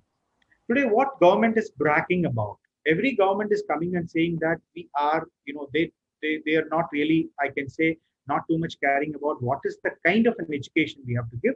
We will discuss about it, our new education policies from Indian government in possibility sections. But overall, we have done a thorough research on how our syllabus got set up in Indian government, and we have seen, what is the context, what is the thinking behind any government, not only Indian government, any government is basically they just say that it is nothing but an industry servicing resources. For example, industry need this. Is it government is creating that kind of a skill set people? Okay, our GDP has gone this much, it's going to this much, so we need this kind of a skilled people. Let's develop that. So they are just focusing on only a skill development of the resources. So it's all been considered as a resources. Human or kids are not considered as a source of the life. That's one of the click. I'm just getting and extending your thought. Yes, can we, Nilesh Ayya, you have anything to add on to this education problem we are currently facing? Okay, quickly. So think of the aptitude test. Like for everything, there is some kind of qualifying exam, whether East or West. You can take it as many times as you like. So it starts with that. And someone mentioned Swamiji's word, like, the education is intellectual entertainment. Frankly, if it was entertainment, I wouldn't mind. I think it's an intellectual boredom. Okay, that kind of, feeds into that test, all right? And so as a student, what I have seen is the boredom, that's what they feel, so it's not just, if the entertainment, that's actually a good way, because there is a saying, to the extent you entertain the student, to that extent they learn it well. I wish it was like that, but on the other hand, as a teacher, and I stopped teaching in the universities because I got really bored, myself, because I noticed that the students, unfortunately, because of this infrastructure, are focused on their scores, their grades, and they're truly not paying attention in the sense of truly learning. They just want to prepare for the test. Great, got it. So I just would like to just check up. So what is Nilesh has driven you? Like, I know that you are from Indian system. You said it's a boring, and US also. I understand from your things more or less it's a boring system. And I never know school. The meaning of the school is leisure. If I have known from Amlama, I would have told to my teachers. Unfortunately, yeah, it is a leisure, but not for the student. It's a leisure place for the teachers. So with this environment, what driven Nilesh Oak to break that shell and create something for Hinduism? Okay. Well, I was lucky. See, I did not go through a school system that was boring at all. In fact, I grew up in a village in India for first 15 years of my life, where there was no electricity, nothing, just no conveyances, no telephone, no TV, nothing. So actually it was not boring at all. That's number one. But what really allowed me, in some fashion, it was a mix of, it wasn't a purely Gurukula system either. But what I see, just quickly, let me take a digression for the Gurukula system. There was this flexibility, for example, the two words that were used. Typically in the ancient system, the time period for education was thought to be 12 years, and it could be longer.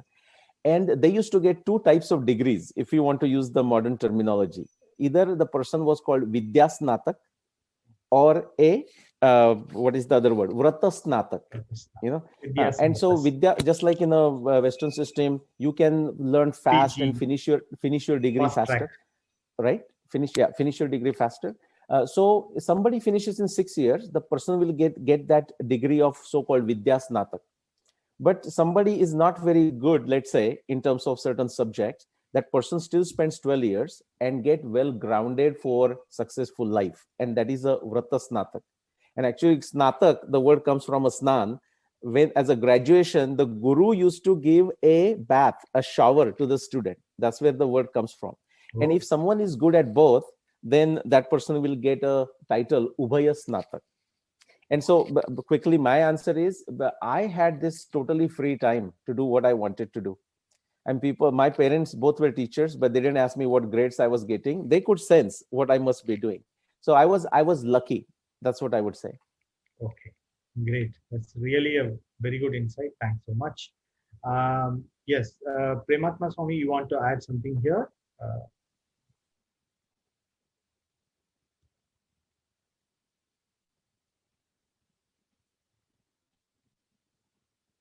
Yes, again, I just wanted to remind everybody about our rights. It is because we are not exercising our rights as Hindus. We are in this situation right now.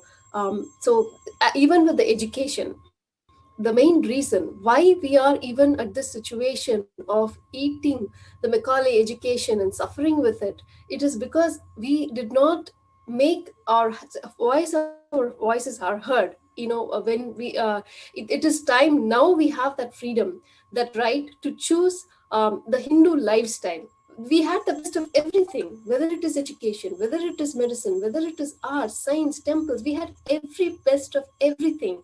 And now we have the opportunity to bring back that glory of Hindu education system. So I'm just going to remind everyone, please take a few moments now to cast your vote on the Hindu way of lifestyle. So the hashtags Hindu votes are sacred. Please visit our website, that is projected kailasa.org/Hindu votes, and cast our votes. As Hindus, we have the right and freedom to choose our lifestyle, whether it be education, whether it be our temples, the way we worship, and whole lifestyle. So I'm just going to jump in and wanted to thank you, Ayya, for giving me this chance, that reminding everyone to please cast your vote. The Hindu votes are important, and our voices matter, because not only us, our future generation, especially, it has a huge impact. So every choice that we make now affects our future generation. So I'm requesting everyone, all the viewers that are watching, to please cast your vote. Thank you. Thank you. Yeah, thank you. So now this religious conversion, what we are talking about, how this impact education, we all know that. Personally, I studied from a convent school. I know it's a normal so-called secular school, you can call it as. In it's in Tamil. It's in Tamil Nadu. So every functions and art of it, it'll have a direct, insult on Hindu arts. Okay, I really don't understand why they have to, in the school functions, they come and dress like Bhagavadar and Dikshadar, and they make a fun out of Hinduism art. So in India, you know that even though it's called as a secular thing, secular is nothing but an anti-Hindu. Okay, and you can be comfortably anti-Hindu. Okay, so it's very important to raise the voice, and it's important to understand what is the change has to be brought in. Maybe unfortunately, last 30-40 years, even we don't have a platform to raise the voice. We don't have a chance. We don't have a place to just say that, hey, we don't want it. Okay, somewhere you need to have a place. Hey, come on, this is really disturbing me. It's hurting me. Come on, leave it. So that option is not available now. With this voting option, you have an option to say, hey, come on, stop it. I don't want to have all this kind of a force of this religious conversation happen to me. Please stop it. So please, all the viewers, share this to your friends, acquaintances, families, and this is going to really save the education of your family and future generations. And we have suffered. Let's not allow our future generation to suffer more. So let's continue that this problematic thing. So I think we have more or less we have discussed about what is the real problems we are facing to achieve our purposes. Okay, so it's a beautiful sharing. I'm really beautifully taken by the Nileshji's examples in the story he was trying to say. And we have seen from the parenting point, the concerns of the parenting. It's a real concern. Okay, the Vadavarna, they are not in the positions to control the Vadavarna. You have to allow your kids a mobile. You have to allow the kids to go there and interact with their friends. But still, you want to have somewhat sanity so that the kids doesn't get damaged inside. So this is an issue, as Madhurga and Sandibai was mentioning about it. So, well, we discussed enough about the problem. So I would like to take all of you to the possibility segment. So in the possibility segment, yes, there are certain solutions existing, and there are few success case studies are there. I wanted to present you that. So in this regards, I would like to invite Margaret and Jamila. I have not asked them, I have not involved them in the earlier things so that they can just listen the problems and the purposes, expressed by the panelists. And I wanted to just, invite them to show what they have done with the liberal schooling, homeschooling, and the changes they have done. So I've seen the videos, and I've had an opportunity to just quickly glance at the TED presentation. It's so wonderful. Margaret Ma, welcome. Please share your opinions. Yes, thanks for that we can speak to you. We have the same problems in Germany, you told us. And in Germany, we have a very selective school system. When children are 10 years old, they are selected in diverse schools, and those who are in the upper schools are thinking that they are not good enough and such things. So what we do was the UNESCO set up 4 pillars of learning after the Rio conference in 1996. And the pillars are learning to learn is so important as learning to act in the real world, as learning to live together, as learning to be. Who am I? What is my mission in this world? What are the gifts I bring with me, and how I can match them with the challenges in the world? And so we built up, I built up 2 schools on these 4 pillars, and we have new learning formats. You learn to live together if you live together.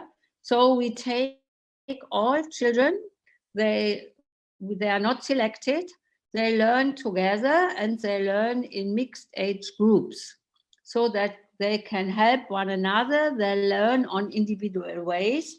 We took away the marks for the first 2 years. Also they come when they are 11 years old, and they leave when they are 19. And instead of marks, they become personal feedback, and teachers have a new role. They support them. They have time every week to meet the students and to ask them how are you, and do you need support or not, and so on. And without marks and learning on individual ways, you take away the comparison and the wie heißt das? Yeah, they cannot compare because they learn individual. That is, but this is only 10 hours from 35 hours a week. We have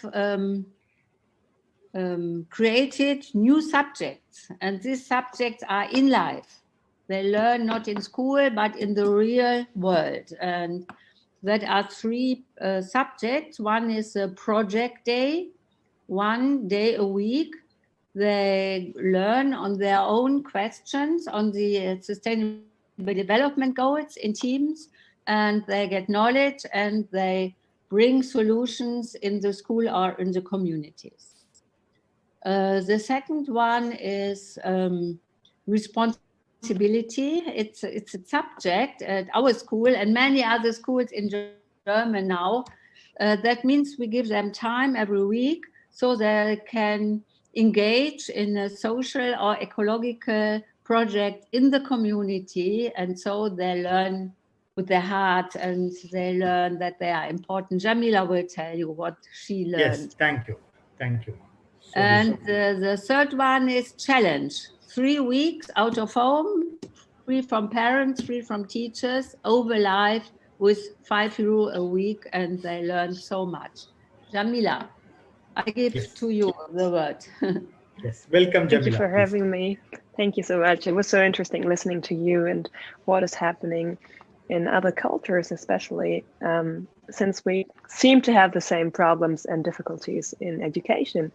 And me being have been a student up until last year when I graduated, I was very thankful for having the experience, that I made the experience, just like you, Nilesh, being free in school and doing whatever I wanted, whatever interested me, and wherever I felt alive and like I was valued as a child and could explore what my life is really about, what I can bring to the table, what worth I can bring to the world, and what values at the same time bring to myself, and live my life as a happy kid, or now a happy about to be adult.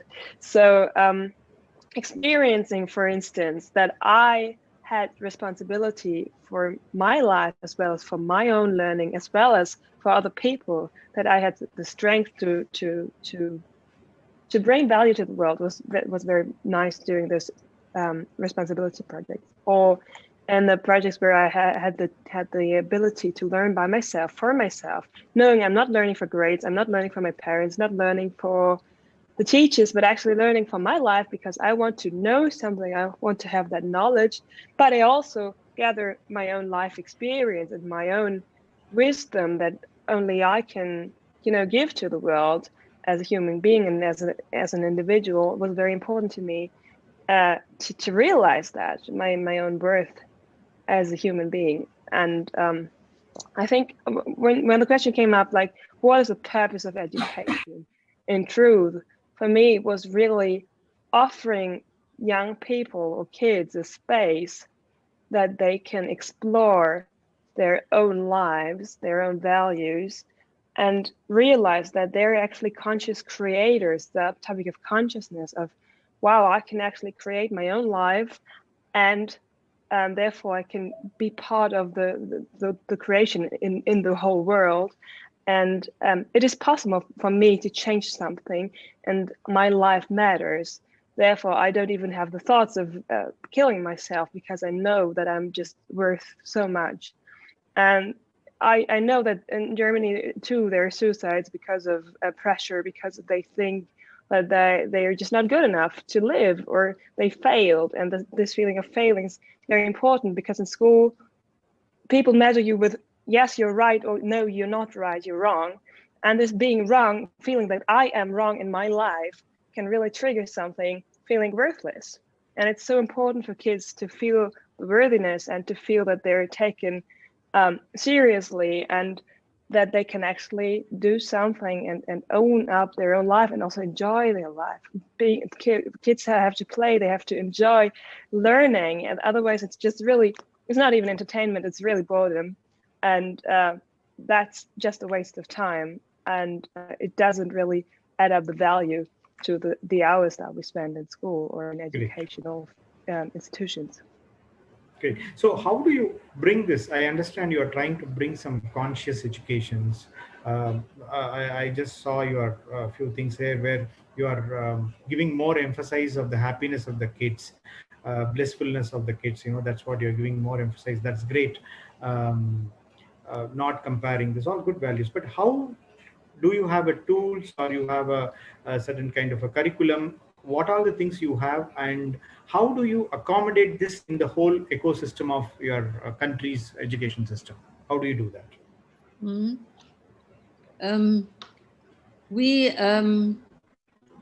At first we built up the school, and many people were interested in. Although in Germany, many people feel that there is something wrong with the system, but they don't have the new pictures. They are very in the box with their thinking. And so we opened the school for visitors, and many come, and we had to manage it. And we give it to the students. And 13 and 14-year-old students taught the teachers and the headmasters and the professors from the university who come, and they have a very strong power on them because they did it from their hearts and they convinced them.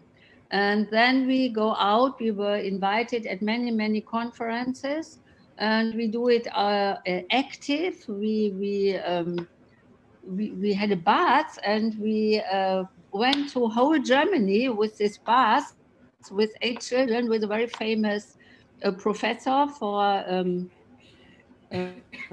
neuroscience. Neuroscience, and me, and we reached 11,000 people in this week.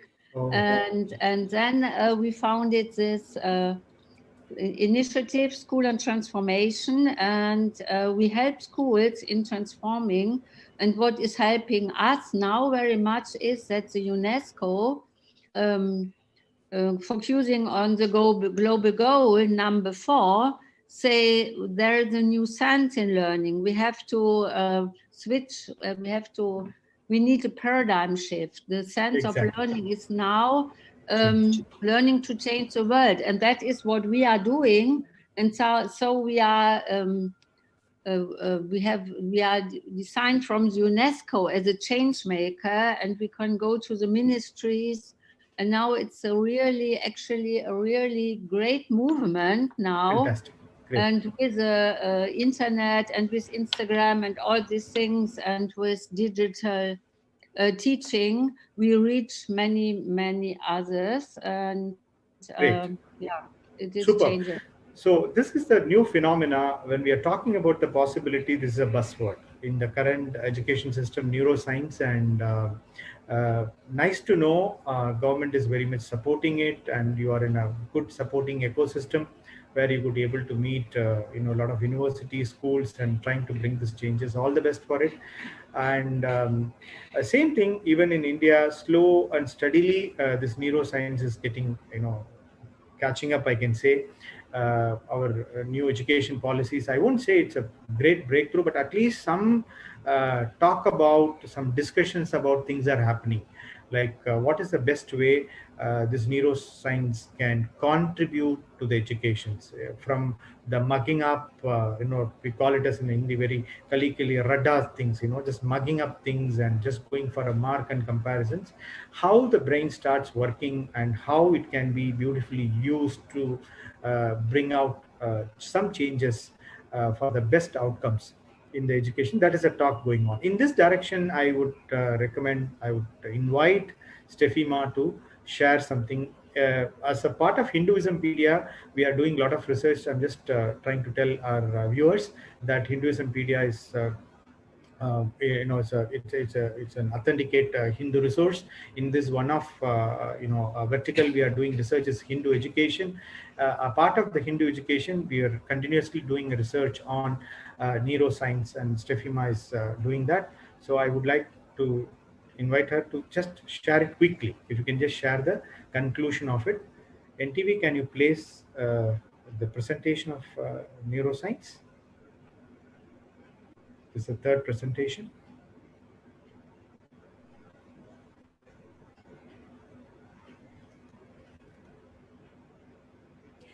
Yes, so what we are seeing today is what you just said, Aya, that there is a huge interest in neurosciences and how the brain is functioning, and also to use it to support education and how to learn how to teach, actually, and how to create education.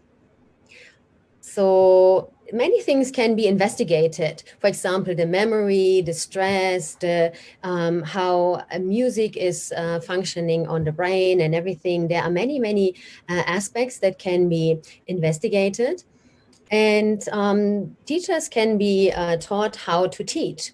So when we just have this perspective, just the perspective on how to teach, then we are just looking on an outer skill set that the teachers can develop. And for the kids also, more a kind of an outer view of how things are working and functioning and so on. Yes, let's go to the next one. But is it all that kids need for the life, to prepare for life, to have new learning strategies, to know how to learn and all of this? Is that all for the kids to live a fulfilled life and to find their purpose and to live their purpose? Next one, please. And also, are these learning strategies really everything that that we can provide to the kids? So there is much more in life, I think, to than to make grades and to show how you can learn and all of this. We are much more complex. And when we look at the next slide, there is much more involved in life, and there are many more connections than just with the teacher, the school, and the skill set that we learn.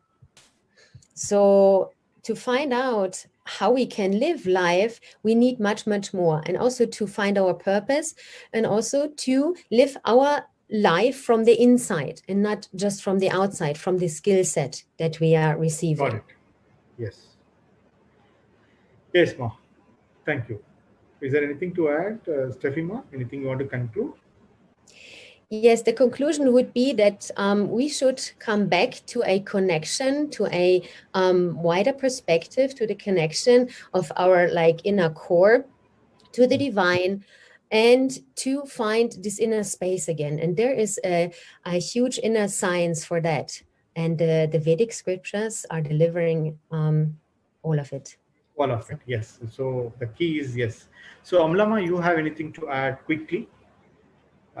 This you being from the background of neuro, How do you see this neuroscience and our Vedic also go together and hands in hand? See, what I say, this is a neuroscience. After all, now we do it, and finally for what? For some result, right? But the result as such has been obtained in the Vedic time already. Now we are exploring in the line of neuroscience, but if we come to see those days, anti-Hindus, these people have made a myth that Hindu Vedic education is only for yoga, breathing, only exercise, nothing else But it has explored every field, all those days Vedic Gurukul educated people only.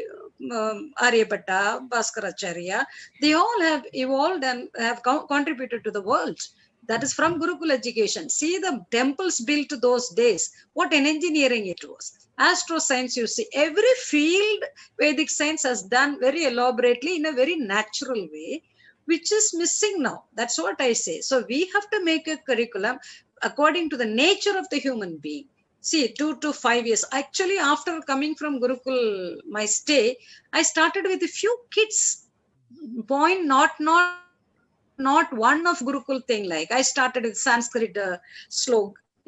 I just gave a plan to them and to explain that, not from your thought, just free mind to explain about the plant.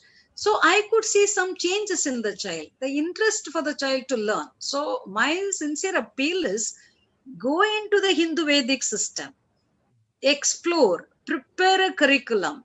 As Swamiji claims, revive it. Nothing to prepare new. It is already there. So just revive it. That's there already. So revive the curriculum, revive the Hindu Vedic system, prepare a curriculum for the child to learn in his natural way, and to make him realize, see, now the scientists are all experimenting beyond matter, but a human being itself is a matter. Let him learn himself also first. That's what Vedic science did. What my simple definition of Vedic science is, it prepared the soil before to put the seed. That is what they have done when they were small children. This is what soil and seed system should be there. So explore into the Vedic system, which has been done years back. Find out from that, and then you prepare a curriculum. At least in 10 years, we may have a different cultured kids.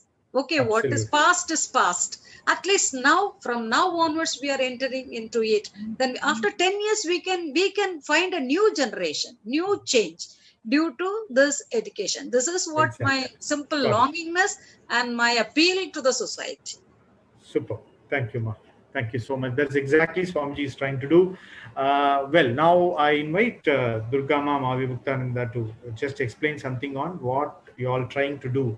We talked about the problem, and we are now in the process of talking about what are the possibilities, how we are addressing all these problems through the service offering you are doing through Gurukul or e-Gurukul systems. And so basically, the whole revival of this Gurukul system. See, Swamiji say that the future of education is Gurukul, Vedic education system. There's no doubt about it, because the way how the world is becoming awakened and conscious, because more parents are discovering the current education system is fundamentally flawed. It's not going to bring the full potentiality of a child. So more and more parents are now looking outside and see where they can find solution for the children. So I think now is the best time to help parents understand the possibility that lies within the Gurukul system.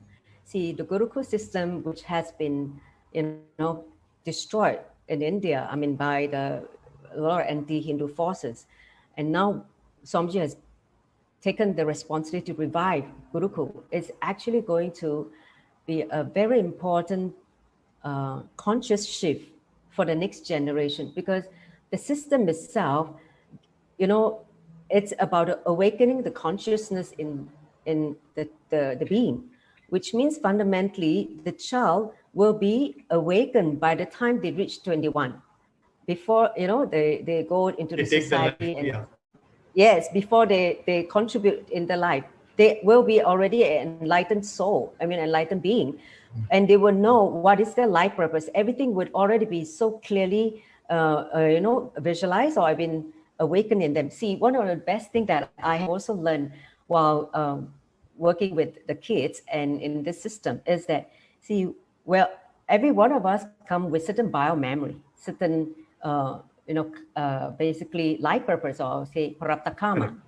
And when a child is able to be given the Avatarana to be studied in the Gurukul system, the Guru not only initiates the child to awaken whatever they have already brought in this lifetime, but also upgrade their bio-memory for the purpose they have assumed the body. So this is something that only a Gurukulam system can offer, that possibility. Absolutely. Not just awakening, but updation. That is like very important. Yes. Very important, because then by the time the child is 21, they already know why they're here, the space in this world and their contribution. And they will not be wasting time, energy, and life doing frivolous things or doing, things that destroy themselves. Exactly. So that part of it is very important. They need to be given that foundation of given the environment for the child to realize, why they're here, how to handle themselves. Actually, one of the problems I see, just going back, is that a lot of kids in the modern day do not know how to handle themselves. They may be able to study for exam, but they don't know how to handle themselves. And to me, that is a big failure in the education system. Yeah, so we talked about that problem. Can you just address that? How do you address this in your Gurukul? Can you just tell me how, if you have any cases where you could be able to solve this, or just if you quickly just share your success cases, it would be nice. At the same time, tell there are many parents viewing this can take up that options also from you if you have already some success case study. Yes, I have numerous success cases in Singapore, which I'm so delighted to see and very encouraged by the system of this Vedic education system, Gurukul. See, a lot of kids, by the time they come to, e-Gurukul, many of the kids are already very much battled consciously by the modern education system. They are so lack of self-confidence. They're unsure about themselves. Their inner space is filled with impossibility. I can't do this. This is too difficult. No, I don't want to do this. A lot of negativity fill their inner space. They can't even see the possibility in themselves. They are so low in their confidence level and their self-esteem, so much self-doubt they carry. And that was the first thing I saw when we introduced the tattwas of integrity. So within weeks, I'm seeing them start flowering, start regaining their confidence and start aligning themselves back to integrity and dropping their impossibility. That shift happened and they start manifesting power so easily, so casually. That is the success I'm seeing. And they are so motivated. They're becoming so motivated to come to classes, to do their work. They are no longer like a drag going to, going to school or doing the things. They become such a beautiful, motivated kids, bubbly and happy and excited. And the excitement, the spark I see in their eyes is so fulfilling, because that's what all kids should be. They should be radiating life, excitement, enthusiasm, adventure in life. And what we're seeing in kids nowadays, they're bored, they're so negative, they're so, I would say depressed, or some of them are so critical, they're so hating themselves so much. It's really very, very disturbing to see kids in the modern education that they make them to be such a byproduct. Absolutely, right, Ma. So, yeah, great. So, Ma, I want to share something. Yeah. I'd like you to also share something. Thank you so much. I'll just quickly share and just agreeing with Ma Durga, what she said, because even in India, I have seen the kids just flowering in the Gurukul, basically the... Ma, you're muted. Oh, sorry. Yeah. Yeah, I'm audible now. Yeah. So I agree with Ma Durga, because here in India also, when we are taking the e-Gurukul, which is what Swamiji has blessed all of us with, the kids are really flowering in the e-Gurukul. They so many problems, like they are so restless, and sometimes they are not able to sit in a place, and they're not able to sit with themselves. I've had so many parents who have been complaining, small kids, 3 years, 4 years, they're not sitting in one place. They're too hyper, all this is shown as a big problem actually. But when they come to e-Gurukul, they are so happy and they are so much engaged, and they just flow with life. It's such a beautiful thing to see, and that's how they are supposed to be, is what I also agree, because they are supposed to have that glitter in their eyes, when they just come and, sit and do the power manifestation. Then they do it so casually. It's everything that we teach them, the tattvas, the whatever Swamiji has given us as a syllabus for them, everything, they just grasp it so beautifully and they simply start applying it in their lives. It's beautiful, no doubts, nothing, and it's so nice. So definitely I feel the e-Gurukul and the Gurukul kind of education which Swamiji has introduced, he is one of the best solutions for teaching life solutions to the people. Thank you. Thank you. Thank you. Great. We see, okay, so what I'm trying to summarize is we have a lot of possibility. We have listened from Margaret Ma, who has done a lot of successful possibility in Western. She could able to create a happy, blissful education system, and they could able to, talk to, the entire educational ecosystem and create positive changes. And we have, e-Gurukul, where Ma Durga and Ma Vimukta was sharing that how they could able to bring changes in the kids. Okay, so yes, there are good possibilities are there, and here I would like to, it's this all not in the government framework. Still, in our government, we are talking about skill development. So to summarize, what I'm just thinking is there are a focus on just skill, and neuroscience kind of a concepts are coming to the brain development. So you have something at a low level called skill development. Little higher level, we talk about the brain development. But once again, as Ma Amla was telling, what are you going to do? Once again, you do all this neuroscience, this and that, and finally you want to get the best result out of mark out of, unless and until the system changes outside, unless and until the thought process of the education, of the basic definition of education changes in the Vatavarna and for an individual, particularly for the parents. So here the parents are the very key changes. Unless and until, Swamiji very nicely says, what is parenting is nothing but your conscious evaluation. As long as I'm not evolved as an individual, okay, I will always think, my fears, my greeds would be expressed as my parenting. So here the education market, parenting plays a very important role, and what is the system available outside, that also playing the very important role. So on this count, what is the possibility we can generate, or what are the things we can make a change in the external thing? I want Nilesh ji to say a few words. Yes, Nilesh ji. Namaskar. So wonderful to hear what's going in the Gurukula. And I would, if you would have asked me the question, how to solve this problem for young children, frankly, I'm so glad to hear it's working. I wouldn't have known, because that's unfortunately not my experience. Now, quickly, I'll tell you, with our experience at Institute of Advanced Sciences, predominantly we are a research oriented. So there is no, what do you call, the teaching component per se, but we are introducing the teaching component.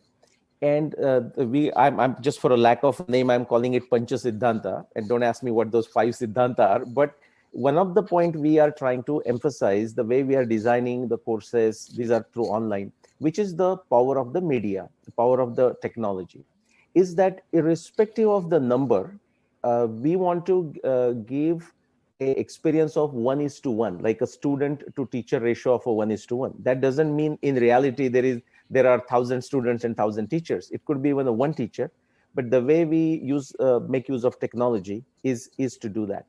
The second one, for example, number of you who remember taking the exams the old way, at least in the Indian system. So if you get 35 marks out of 100, you were considered pass, right? Yes. Which means if you are ignorant about 65% of the syllabus, even just the syllabus, you are still considered good. And there is something very problematic about it. So some of the tests we are designing, yes, there has to be some kind of examination to see if the student is up to the mark, but it doesn't need to be in terms of the marks. So just take a simple example. If it is a making of a dosa, I don't know if everyone knows what that is, a pancake, for example. Someone may not able to make it as good as the other person, and that's perfectly fine. But if it's a dosa, at the end of it, the end product should taste like a dosa, it should smell like a dosa, it should be well cooked, okay, not undercooked. And with over time, in the iterative fashion, they learn. And again, so we have to go back to what their passion is.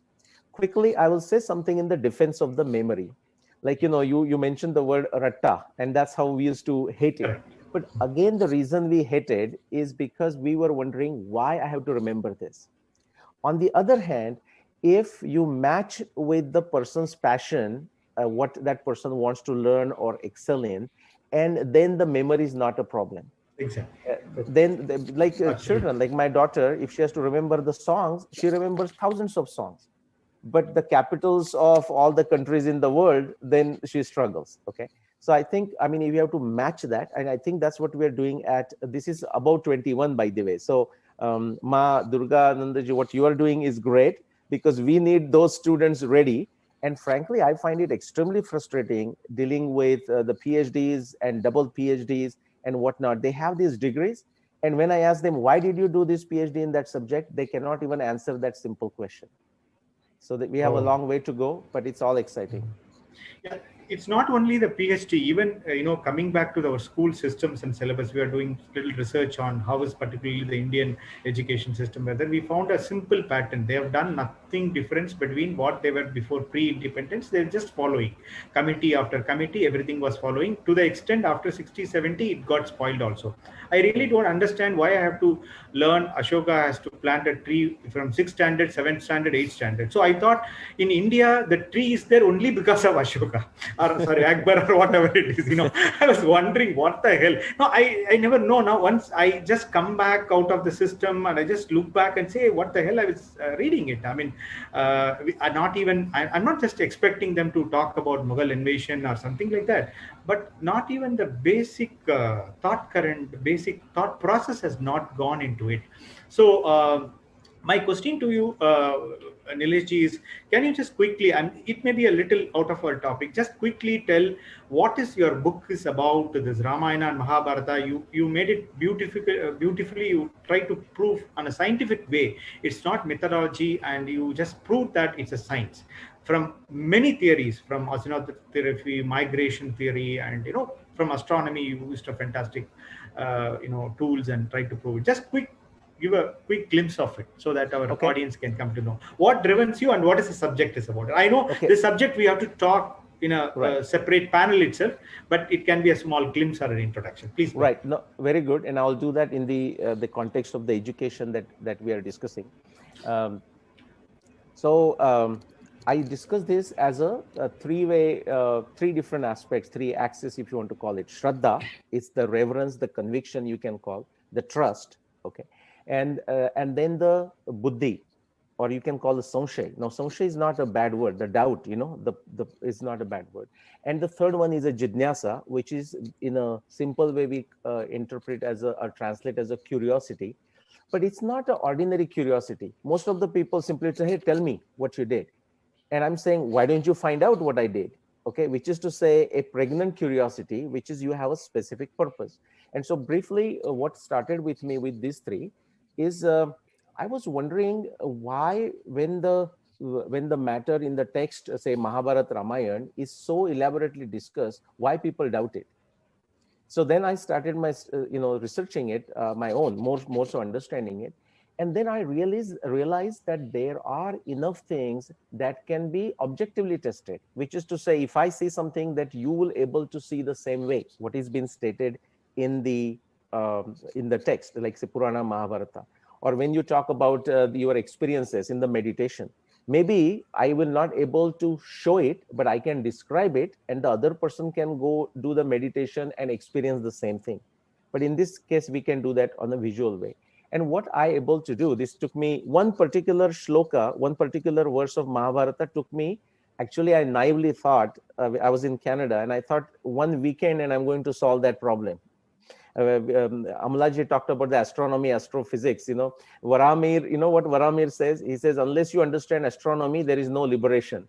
Well, it's not that everyone has to understand astronomy. The point is, if you find something that you feel very passionate about that serves the society, and you excel in it, that's your liberation. So I found my liberation, not by choice or not by some plan, into finding the exact dating of the Mahabharata, that they're actually historical events. I did the same thing. That's like going back to 7,500 years ago. And hopefully you are hanging on to your chairs and nobody falls off. Because when I go to the academic conferences, they just go, head goes haywire when I go to Oxford and places like that. Then I did the same thing for Ramayana, and I showed that Ramayana happened, the physical event, the historical event, more than 14,000 years ago.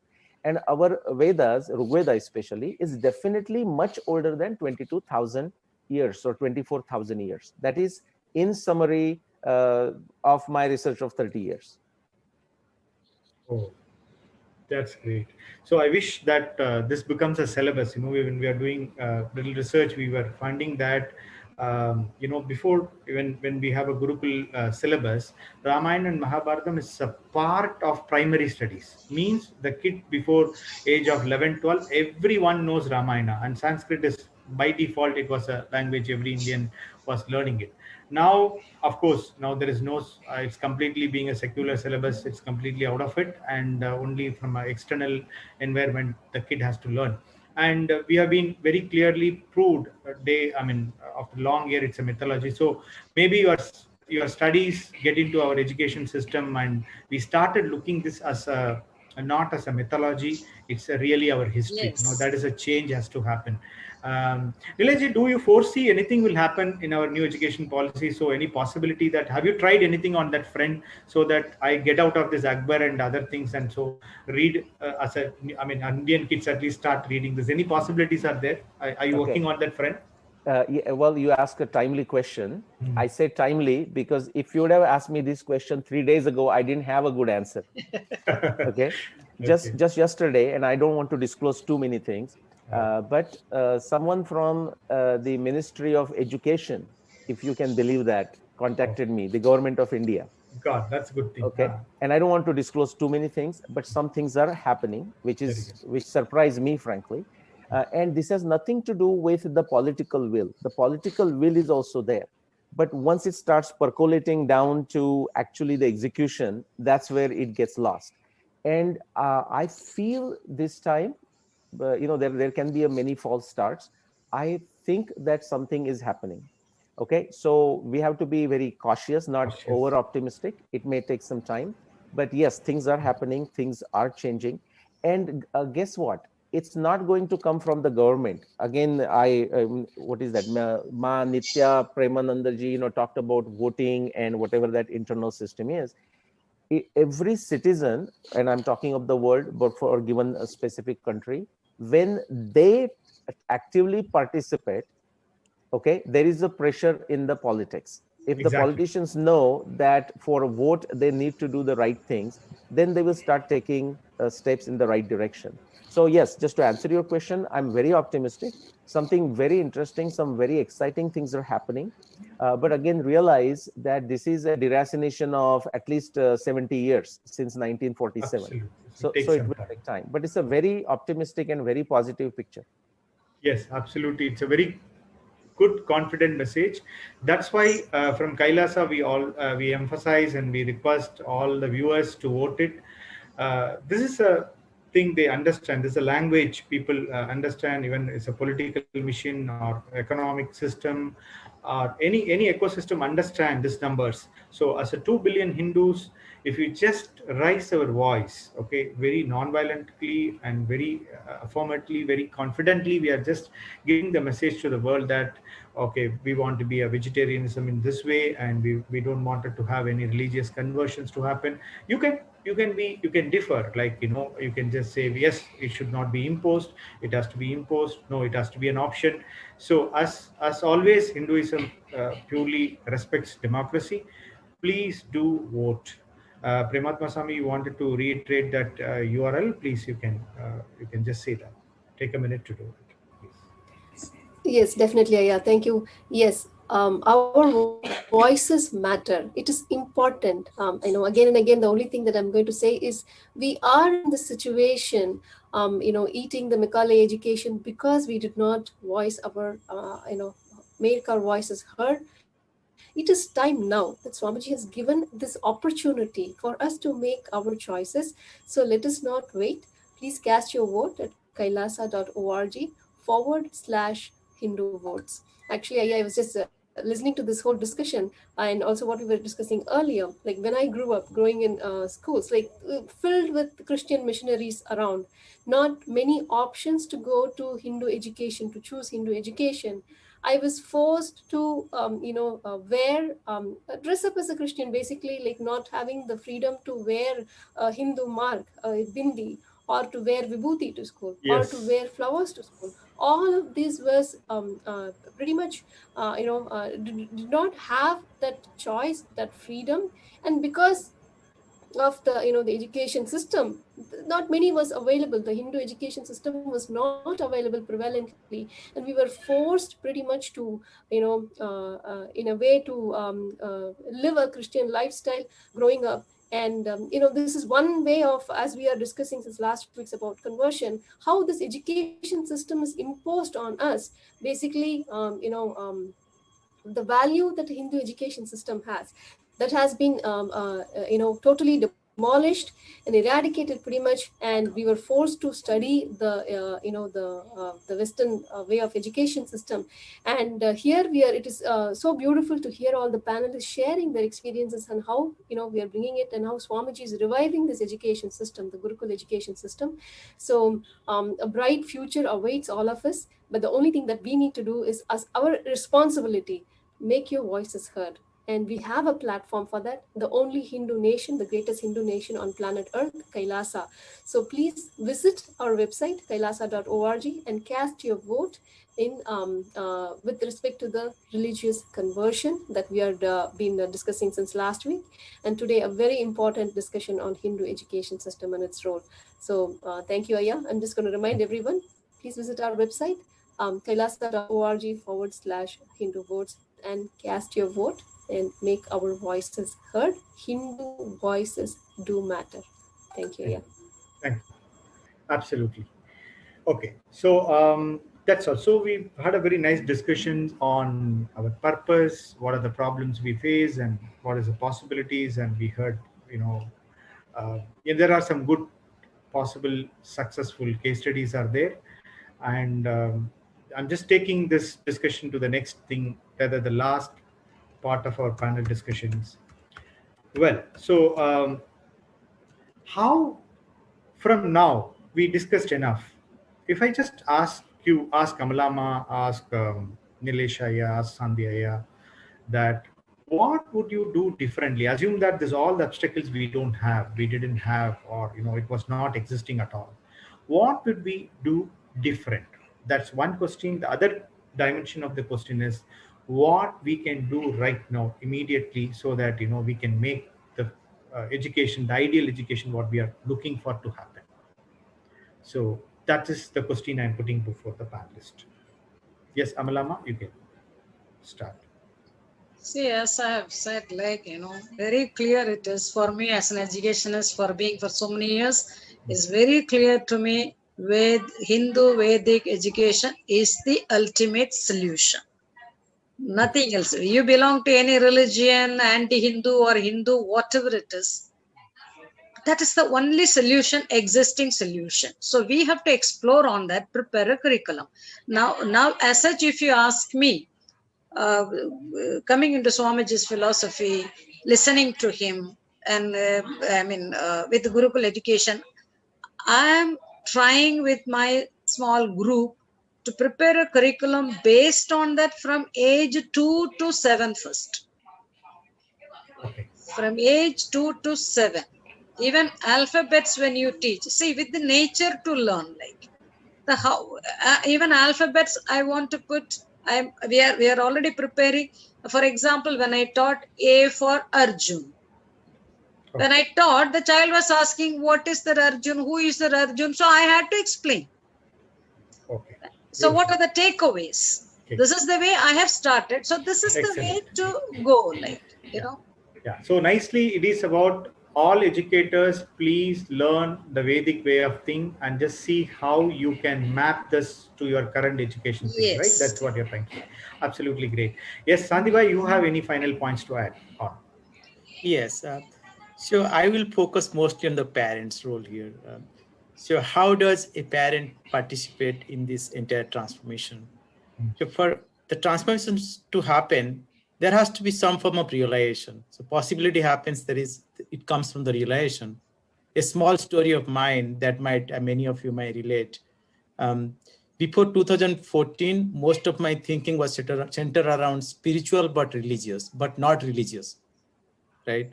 Although I was a Hindu, I rarely went to temples or actively participated in Hindu festivals.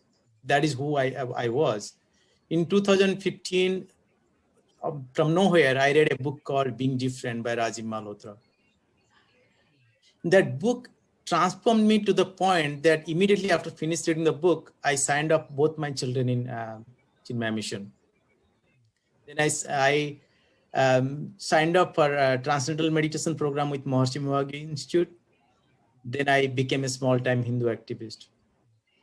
So the point that I'm trying to highlight here is, as long as there is not a deep realization that there is a problem and I have to do something, and you can connect with yourself. The most important thing we can do is connect with yourself, connect with as parents, connect with our own upbringing and see where things we could have done differently. Once you make that connection with yourself, that is what you are reflecting on your child, right? Once you make that connection, the next step falls through. Yes. So exactly Swamiji says is parenting is nothing but your evolution, your conscious evolution. So that's where you understand the more and more parents has to be evolved spiritually. So they automatically question all things around them. Is my education, my brought up is right? What all the problems I've gone through? I don't want my kids to go through the same. So you look out for what is the best solution possible. Even personally, I end up with the Swamiji Gurukuls in that way. Okay, is it really possible? That's the first question. When you start searching and seeking, you get a beautiful place what Swamiji was running. So that's my personal experience. I could be able to really relate with what you are saying. It is parents' evaluation. So we all have to work or have a mechanisms to evolve this main components of parental conscious evaluations. Thanks, Sandeep. That's a good point, and that's a key takeaway I'm taking from your discussions. Anything else, Durgama? You want to give your last punchline? Okay, my punchline is, I want to tell all the parents, don't be afraid to tread the untrodden path defined by the society. You know, the society tell you that, oh, you need to go into the public school, you need to go to that. Don't follow the pack, because at the end of the day, you're still a rat. So don't let your child be a rat. Let the child be a superhuman beings, that they can find their place and enjoy life and contribute in a meaningful way. So what it means is that whatever out there as an education system right now is outdated. It is already not going to prepare the child for the future. Let's be very, very honest about it. Okay. I have a 17-year-old teenager. I have to, see, with Swamiji's blessings and, his, teaching, I know for a fact that many of the children are not able to fit into the modern education system because it's just, not helping them in any way consciously to develop, but they also find interest in learning. So what I want to, one final punchline to the parents is, take the responsibility for your child's education. Do not fear that the child will be left behind. The moment you're able to connect them to their passion, the creativity, the motivation, everything will start flowing out of their being, from their being itself. So, which means you don't have to worry if the child is able to find their passion and life purpose. That is the only thing that you, as a guide, a parent, create that space for them to find that. When they find it, you can actually see them flowering beautifully as a conscious being. Yeah. That is my personal experience. Super. So thank you. Thank you. Making the kids to find their Swadharma. Swamiji is beautifully explaining about the one thing you have to teach to your kids is Swadharma. Like that's what he says very nicely. Thanks, Durgama. Vimukta, you would like to say your final lines? The key takeaways of the action. So, as Madhuga said, yes, see, the parents, normally we feel whatever is happening, like as an education system, the current thing only is right. We have to break away from that. We know that we have suffered, but still we put our children into the same suffering. thinking that this is the way it is. So let us break out of that and think about the possibility what our child carries, and give them the vatavarana, the space to explore and find out what he or she wants to do in life, rather than pushing them into something which probably is the norm, so to say, like, this. So being different is okay. First of all, we need to accept that as a parent, and also treat this as an opportunity for us also to evolve as a parent, because only when the parent evolves, the child will evolve, is what I believe. Because it's sometimes the other way around. Sometimes if the child is really blessed, they go far ahead than the parents, and they start really radiating and teaching the parents and evolving them. Even that I have experienced as a parent, is what I would say. Because it is very important, the parents involvement is very important. We need to support, even if the child is different and wants to do something different, we need to let them explore and not put them into the rat race, is what I believe and I feel. Thank you. Yes, thank you. Nilesh ji, you have any final words to sum up this panel discussion? Okay, quick thoughts. Wonderful discussion there. And I think Ma Nitya Durganandaji mentioned that the goal of a Gurukula is to get the children ready to live a life and contribute to society by the time they are 21 and supposedly out. The only thing I will add is we don't have to wait until they turn 21.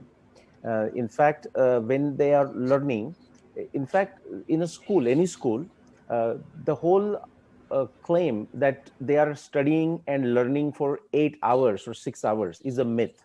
You can't be just studying and sitting and learning it.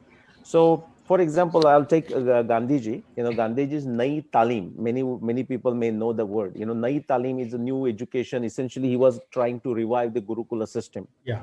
Now, it never got a good name because it was never truly implemented outside his ashram system. What is interesting is what something that Gandhiji was trying to revive, it was implemented by Mao in China. And actually more, I mean, of course, the structure is different, the communism and that, forget that. But he implemented where in the 8 hours, students spend close to 6 hours actually doing things. And why that is important? Because unless they actually do things, they will not know what they like. So we shouldn't be giving them a 21, I mean, not just speaking on what Durganandaji said, giving some 18 years or 21 years to figure it out. In America, I mean, I do counseling to students, but not to students. I do counseling to adults. I mean, they're like 28-year-old, but still they think they are young. And when I ask them, so what do you do? And the person says, oh, I kind of haven't figured it out yet. I said, it's too late. Okay, so I think we need to, as they are growing up, we need to expose them to do different things. I mean, whether it's a dance or a music and agriculture and business and medicine, whatnot, so that they have some idea what they tend to like. And so it's good to introduce that. And focused education, like a learning can happen in a couple of hours, and they should be given a lot more free time to explore, guided free time, I would say, to figure it out what they tend to be good at. Thank you. Absolutely beautiful idea. Sorry, I would like to add why 21, because in Singapore, this is the age where, we complete a whole education system. Especially in Singapore, the boys need to serve the army. So by the time they finish, they are 21. That's why I was just saying the age. No, of course, I totally agree with you that the kids should start exploring when they are already teenager. In fact, as young as they can, they start playing with whatever, their passion, and by and by, they will start figuring out what really, really resonates within their being. So I fully agree with you, Nilesh. Yes, I agree with Nilesh ji that this is exactly Swamiji was mentioning once, that, Amala was also talking about, this Aryabhatas and all this Vedic scientists we are talking about, they have achieved everything in the young age.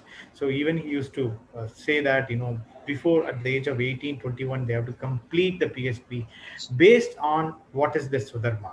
So that's what he always talked about. So it's a very fantastic panel and a lot of takeaways, and thanks so much for it. And in short, I mean, it's very difficult to summarize, such a varied points are there. But what I would like to take upon this, as Swamiji says, it's our in whatever way, whether it's a government or through e-Gurukul or what Margaret Ma was running on, learning and transforming schools. There are a lot of initiatives are happening. So as a Hindu, as a Kailasa Hindu education, I mean Kailasa education, being responsible for the Hindu education system, we should take this to we should take up this to the, we take Gurukul to the people. I mean, that's what Swamiji said, if you are not coming, we will come to you. So that's where we have an initiative like e-Gurukuls and other things. So let's reach more and more parents, enrich more parents and more kids, and let all these initiatives get success. And that is going to be the starting point of the great golden era of Hindu education. Thank you so much. It's completely pleasure, and I wish to meet all of you once again in our Kailasa dialogue Hindu education, maybe in coming days. Okay, thank you so much. Thank you, Nithyananda. Nithyanandam. Thank you, Nithyanandam. Nithyanandam Ayya. Thank you, everyone. Nithyanandam, thank you. Thank you. So just as to conclude, I'm just going to remind everyone, as Yes. Nileshji was yes. So as Nileshji was talking about how the children should spend only few hours studying or reading, and many hours in other extracurricular activities about, whether it's learning, art, science, or that's exactly how the education system, Swamiji, in our Gurukuls, kids actually spend only 2 hours maybe Yes. to, study the material, but many hours they spend in learning other activities and expressing. Without even a formal education of musical instruments, they start just playing and expressing and actually evolving as beautiful conscious beings. And just one more thing I just want to add to what Avimuktaya was saying about taking the education to, if you are not able to come to Kailasa, Kailasa comes to you. The whole beautiful e-Gurukul system that is being provided, and only Hindu education system, as per Hindu philosophy, Hindu education must be provided free. Being integrated to that, all our Gurukul, classes that are being provided, offered either physically or online, are all offered to the whole of humanity. So the beautiful future awaits for all of us. It is just our responsibility to take it and live it and enjoy it. So these beautiful initiatives in reviving all of this, like as Swamiji always reminds this story, when you are thirsty, don't settle for a drainage water. Even if you have to walk a few miles for Ganga, we already have it. The greatest education system, the Gurukul, the Hindu education system, which once existed thousands of years ago. Unfortunately, over the years of persecution, we have lost it, and a very minute trace, which now Swamiji is reviving in a beautiful, grand way, and not in one part of the world, not in one corner of the world. He's making it available in every corner of the world. If it's not physical, it is through online, it is coming to wherever you are. So it is but our choice, wherever we are. We can only, we cannot force feed a horse. We can only take the horse to the water, the horse has to drink, right, if it chooses to. So where like that, he has brought this Hindu voting system for the first time, so that we have the right, the choice to make our decisions, how our life should be, how our future generation should live. So the Hindu voting system is just created only for us. So let us make use of this opportunity. The Hindu votes are sacred. The hashtag Hindu votes are sacred. So please cast your vote, kailasa.org/Hindu votes. So with that, I thank Avimuktaya and all the panelists for coming and sharing. And I would like to request Avimuktaya, any words that you would like to share with respect to your experience, conducting Gurukul, e-Gurukul for, and taking it to different places. What is your experience that you would say with respect to the modern education system and the Gurukul system, and how our kids are flourishing? Thank you. So since I thought of, being a moderator, I thought of, getting voice opinion from other panelists. Thanks for this opportunity even. As I said, my journey is so beautiful. And as a parent, all this journey starts as a seeking parent, spiritual seeking parent. So when you start evolving consciously, you end up in some solutions for that. So when I just looking for the right solution, so I just happen to see our Gurukul. That's where actually my journey starts. The way in which the Gurukul get conducted, then next good thing it happened to me is I take the opportunity or responsibility of Gurukul Acharya, and it helps me to go there and catch up with many schools in India. We have taken Swamiji educations in schools, colleges, many places we have seen. To tell you, yes, it's not always success. It's some places been accepted well, some places it's okay. But that gives us a very I'm very confidently, I'm clear internally that existing system doesn't work. Okay, so I don't know how other people have understood or not. I'm very clearly understand the existing so-called secular system will not work. So I mean, it's not about an individual. It's about a system. Okay, article, I can just tell many things. Article 25, and even the kind of atrocities our Gurukul have gone through. I mean, it's the biggest genocide. The only answers, so beautifully Swamiji was evolving that, and the kind of attack we faced, and kind of I'll say the illegal attack is genocide. It's we have to talk in length about it. So it's so bad. But with all that, we are standing, and Swamiji is giving this opportunity to the world. So personally, it's an excellent experience for me, and we invite all of you to have this experience. I want every parents. It's not that you have to be a parent. Probably you may be having some kids in your family. So I request all of you to take up this responsibility of connecting with this kind of an alternative educations, and provide the better future for the kids.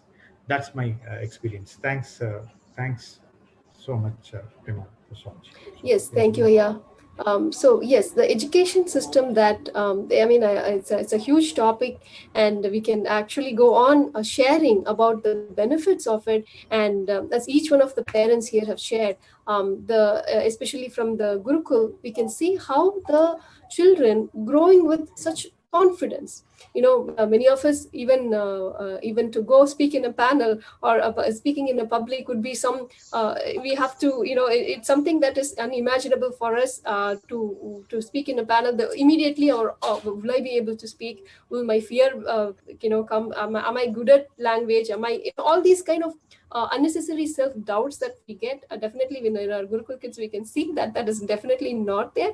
Their confidence in taking up anything, whether it is public speech or learning new things, we can see that their confidence in expressing themselves, and fully evolved conscious beings, especially with the power manifestation that they express, this possibility. Most of the kids around the world do not, as the level of language itself is completely different. As Nilesh was sharing about, I'm not sure what to do with my life. That is not something uncommon. This is something that we hear in different age group, whether it is kids or youth. In many parts of the world, we hear this. But where the level of language or discussion that we see, where the youth or kids are at that stage, I'm not sure what I want to become or how my future is going to be. To that is the lowest level of a conversation a person could have, versus when the children from a very young age are brought up in a Hindu education system. The introduction is you are God, you are Paramashiva. That is the introduction. That is where the kids are starting to learn. So there is no question of, okay, what am I going to become? Because I know who I am, and I just have to realize it, or start expressing it. And our kids even start expressing it from a very young.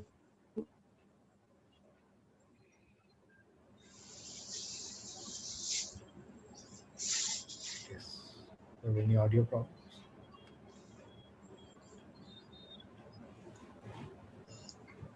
I think it's the internet. It's problem. The confidence that we can see, as Madhur was saying earlier, kids are unsure. They're not prepared to handle this or prepared to handle life. System that we see today does not prepare a person for life. I think I'm having some technical.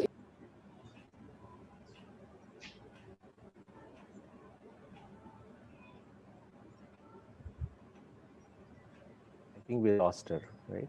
Yeah. Yes, exactly. So maybe a few minutes. She's back. She's back. Yeah.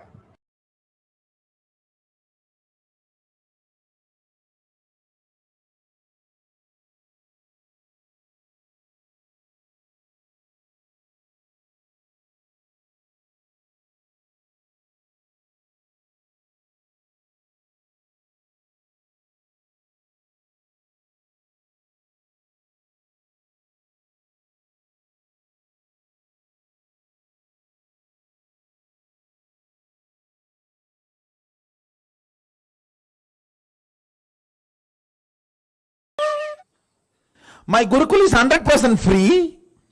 Food, stay, education, everything is free. Because Sadashiva says, Guru is supposed to beg and feed the disciples. I said, I may beg physically or in the internet, but I will beg and feed my disciples. My Gurukul is 100% free.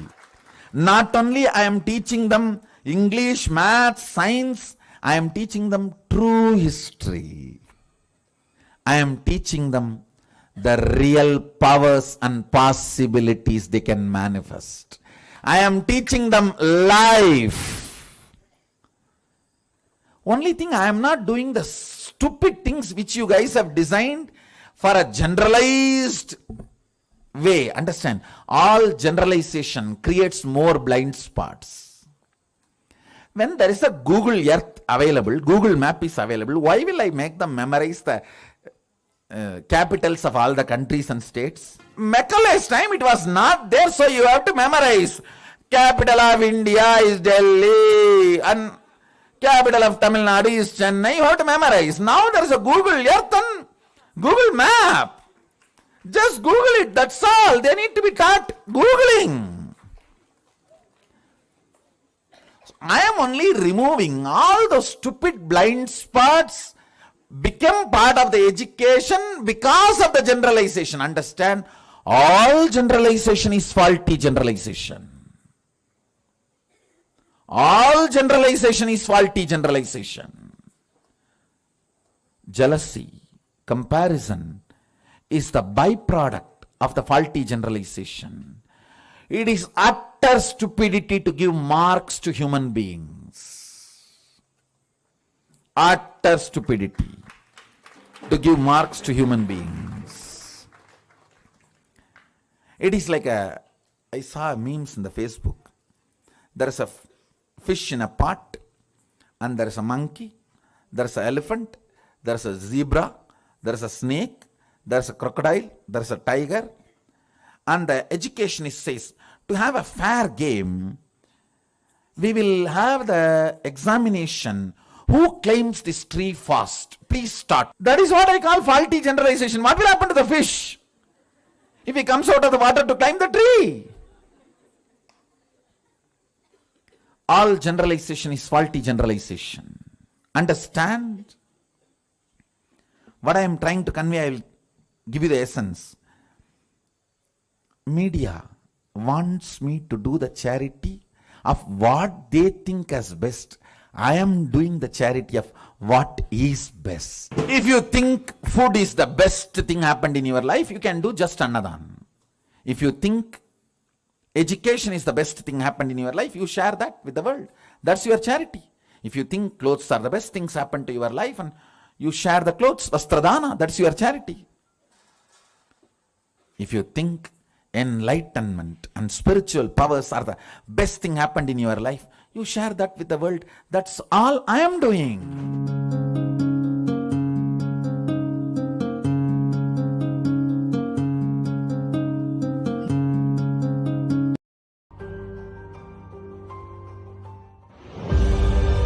What I mean by the word KAILASA, listen intensely.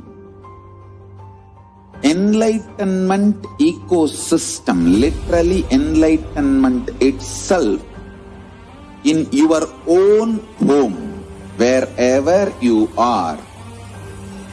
If you cannot come to Kailasa, it's okay. Kailasa can come to you.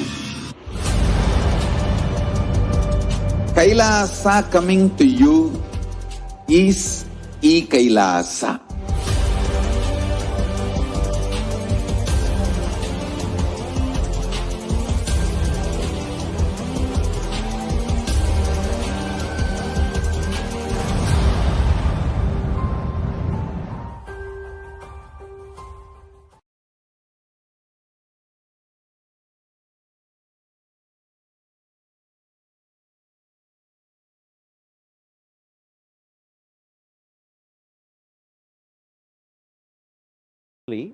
What I did, in the case of Mahabharata, it started with one specific astronomy observation, and what the big deal about that observation was that is not true in our times, but Vyasa, the writer of Mahabharata, is saying that that was the case at the time of Mahabharata war. So, and astronomers around the world were thinking this is something impossible in the very order of nature. In fact, that observation was used by I can say, the secular media, secular academia, as to point fingers at Mahabharata and say, look, they write all kinds of stuff which is not even possible. But that's where the Shraddha comes into the picture, the trust. I said, why would Vyasa write something that is totally sounds ridiculous? So I studied on it. It took me 15 years. But when I finally found what it did, it gave me a very solid scientific, as good as it gets, the bounds, which said Mahabharata war is not possible. It happened, but it did not happen in last 6,500 years. So then the question is, when did it happen? And actually that particular observation gave me specific bounds. Then I extracted 300 plus different astronomy observations, and think of like solving a Rubik's Cube or a jigsaw puzzle or a crossword puzzle. Like all these 300 pieces fit like that into that jigsaw puzzle. And they all pointed me to one specific year, 5561 BCE, just for simplicity, more than 7,500 years ago.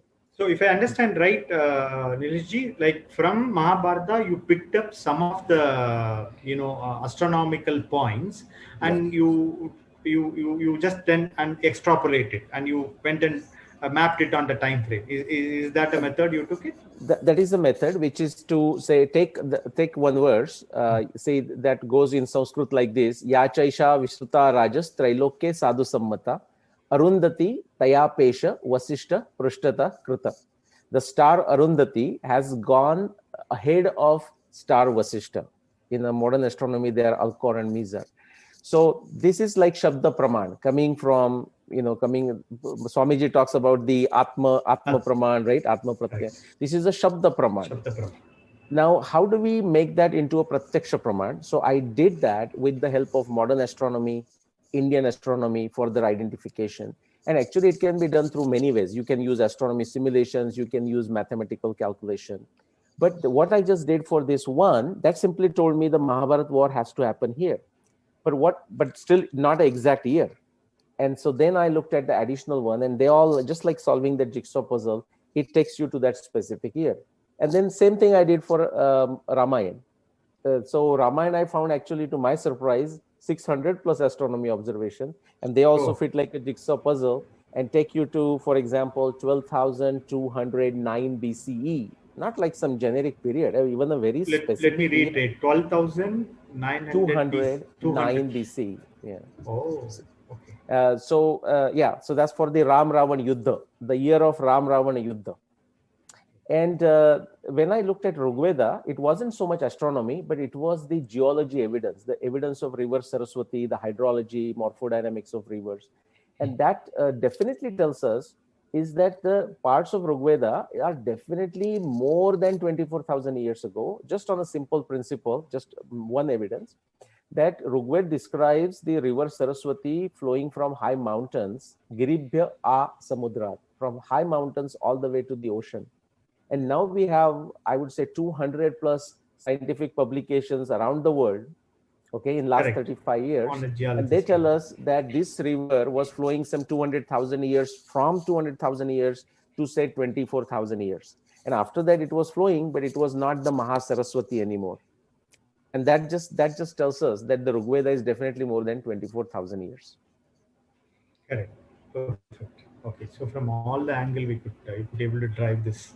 This is not a history, or it's not it's not a myth. It's a history. Yeah. Right. And quickly I'll mention. So my journey began with astronomy, but then what happened? Then other researchers started asking me, but where is the evidence from other fields beyond astronomy, like archaeology, geology, genetics, physical anthropology, agriculture, domestication, and every single, by luck, I would say, Daivam Chaivatra Panchamam, every single scientific discipline that they raised the bogey, saying, is there evidence from this discipline?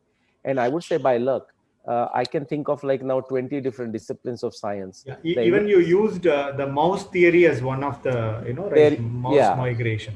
Right, there you go. So even the simple, for the other panelists and those who are watching, a simple domestic humble mouse actually shows you a out of India migration that goes back to 10,000 years, 15,000 years, 20,000 years, 25, 35,000 years.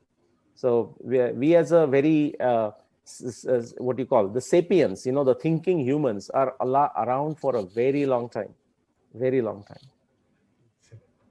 Excellent. Yes. Yes. So that's beautiful. Any other questions, Prematma Swami?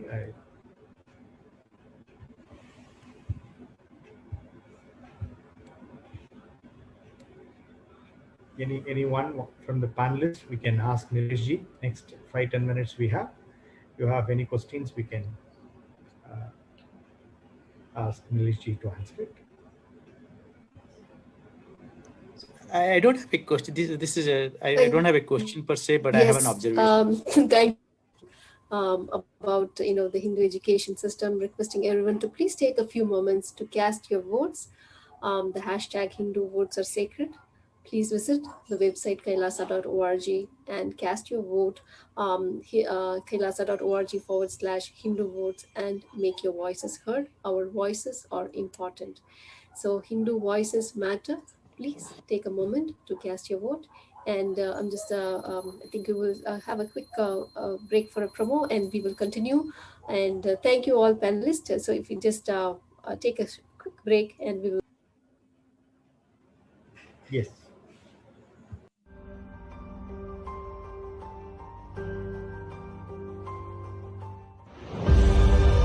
What I mean by the word KAILASA, listen intensely. Enlightenment ecosystem, literally enlightenment itself, in your own home, wherever you are. If you cannot come to Kailasa, it's okay. Kailasa can come to you. Kailasa coming to you is Kailasa.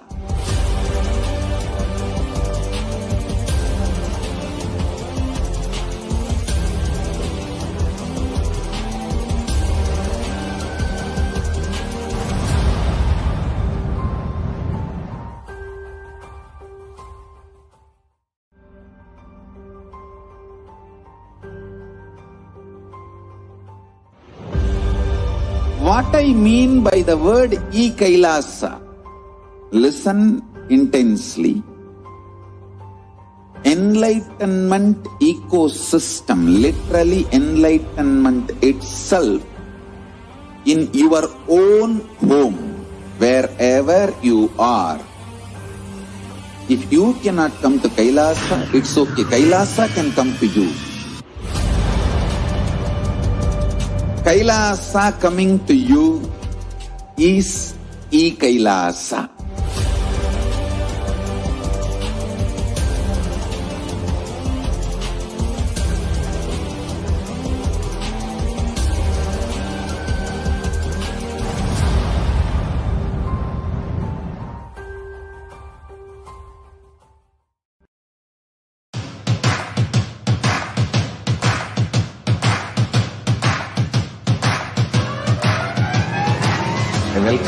all of you, the whole world, to come and celebrate, enjoy not only the enlightenment ecosystem, the beauty of how it is getting revived. Be an insider for this great revival process. If you are an insider even for a startup company, you will understand not only the result of the company, even that being an insider is such a joy. Being an insider when it was happening is something extraordinary. So, I welcome all of you to come and be part of an insider of this revival of Kailasa, the enlightenment ecosystem, sovereign order of Kailasa, Kailasa nation itself. I request and welcome, invite all of you to become e-Kailasian, get your free passport and make billions receive this free passport.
Swadharma.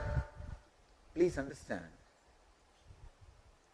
the whole universe functions with certain flow. It is a conscious design.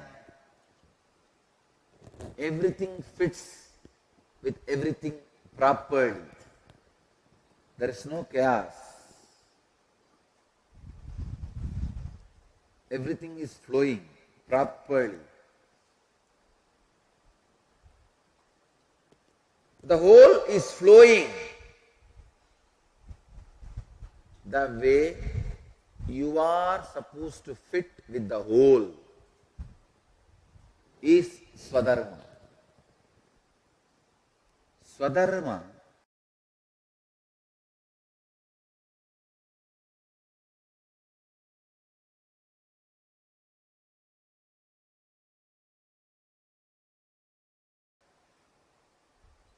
is a natural flow of your being. First thing you need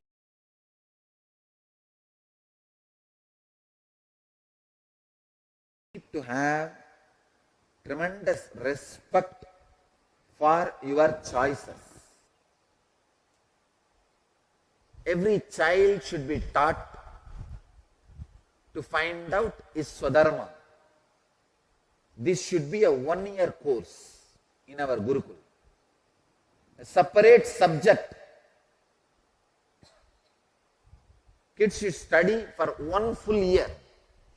They should be given all the understandings, ideas, self-respect. They are human beings. They can fulfill their desire in any way they want. They can fulfill the purpose of their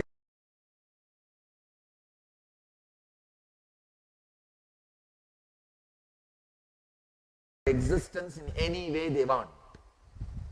You have so much of freedom.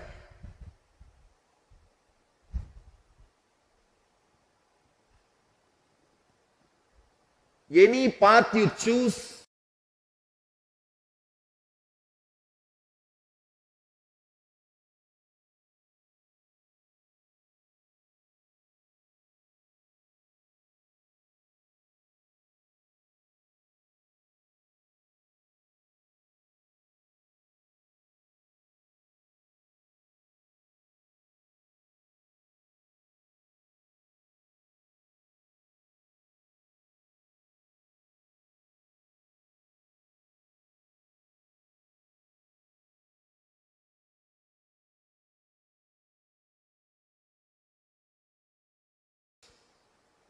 you can have anything you want.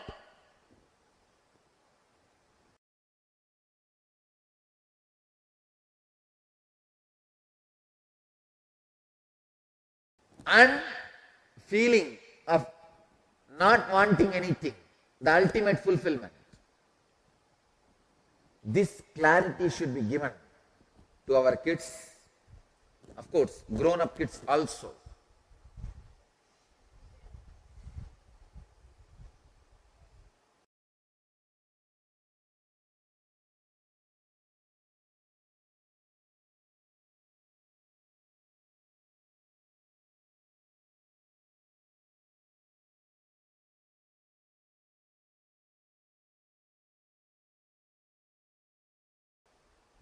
Then they should make choices. Yes. With this maturity and self-respect, when you make choices, you know your Swadharma.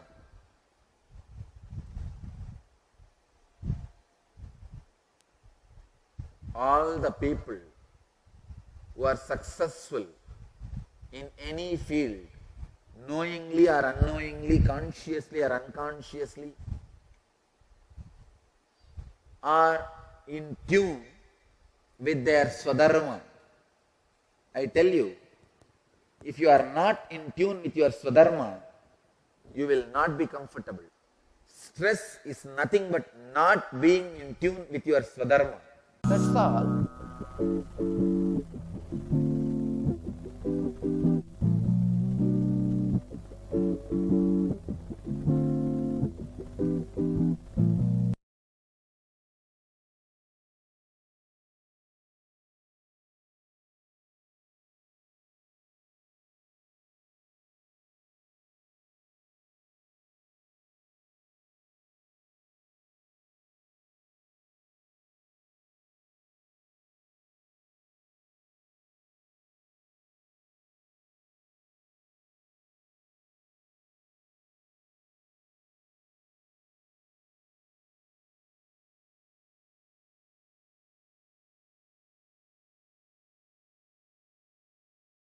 Resonates that what all we discussed, and it just talks about what this one thing we could able to teach to our kid, like this is I feel, in my opinion, it is a crux of Hindu education. Okay, so we have a few more minutes, and I interrupted Nileji in between. He was trying to explain about one of his research on Surya Siddhanta. So we have a few more minutes, Nileji, if you could be able to start explaining the crux of it. I'm sorry once again, because of our flow, I really wanted to sit and uninterruptedly listen to you. We'll surely do it on a coming occasion. So give the glimpse of what is Surya Siddhanta research. Okay.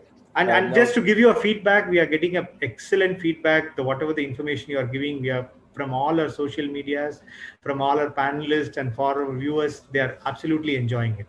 That's a small feedback I want to give it to you. Very good. Now I'll give you on the Surya Siddhanta. Let me do my marketing. Now, I'm just using jokingly, but there is only so much you can convey.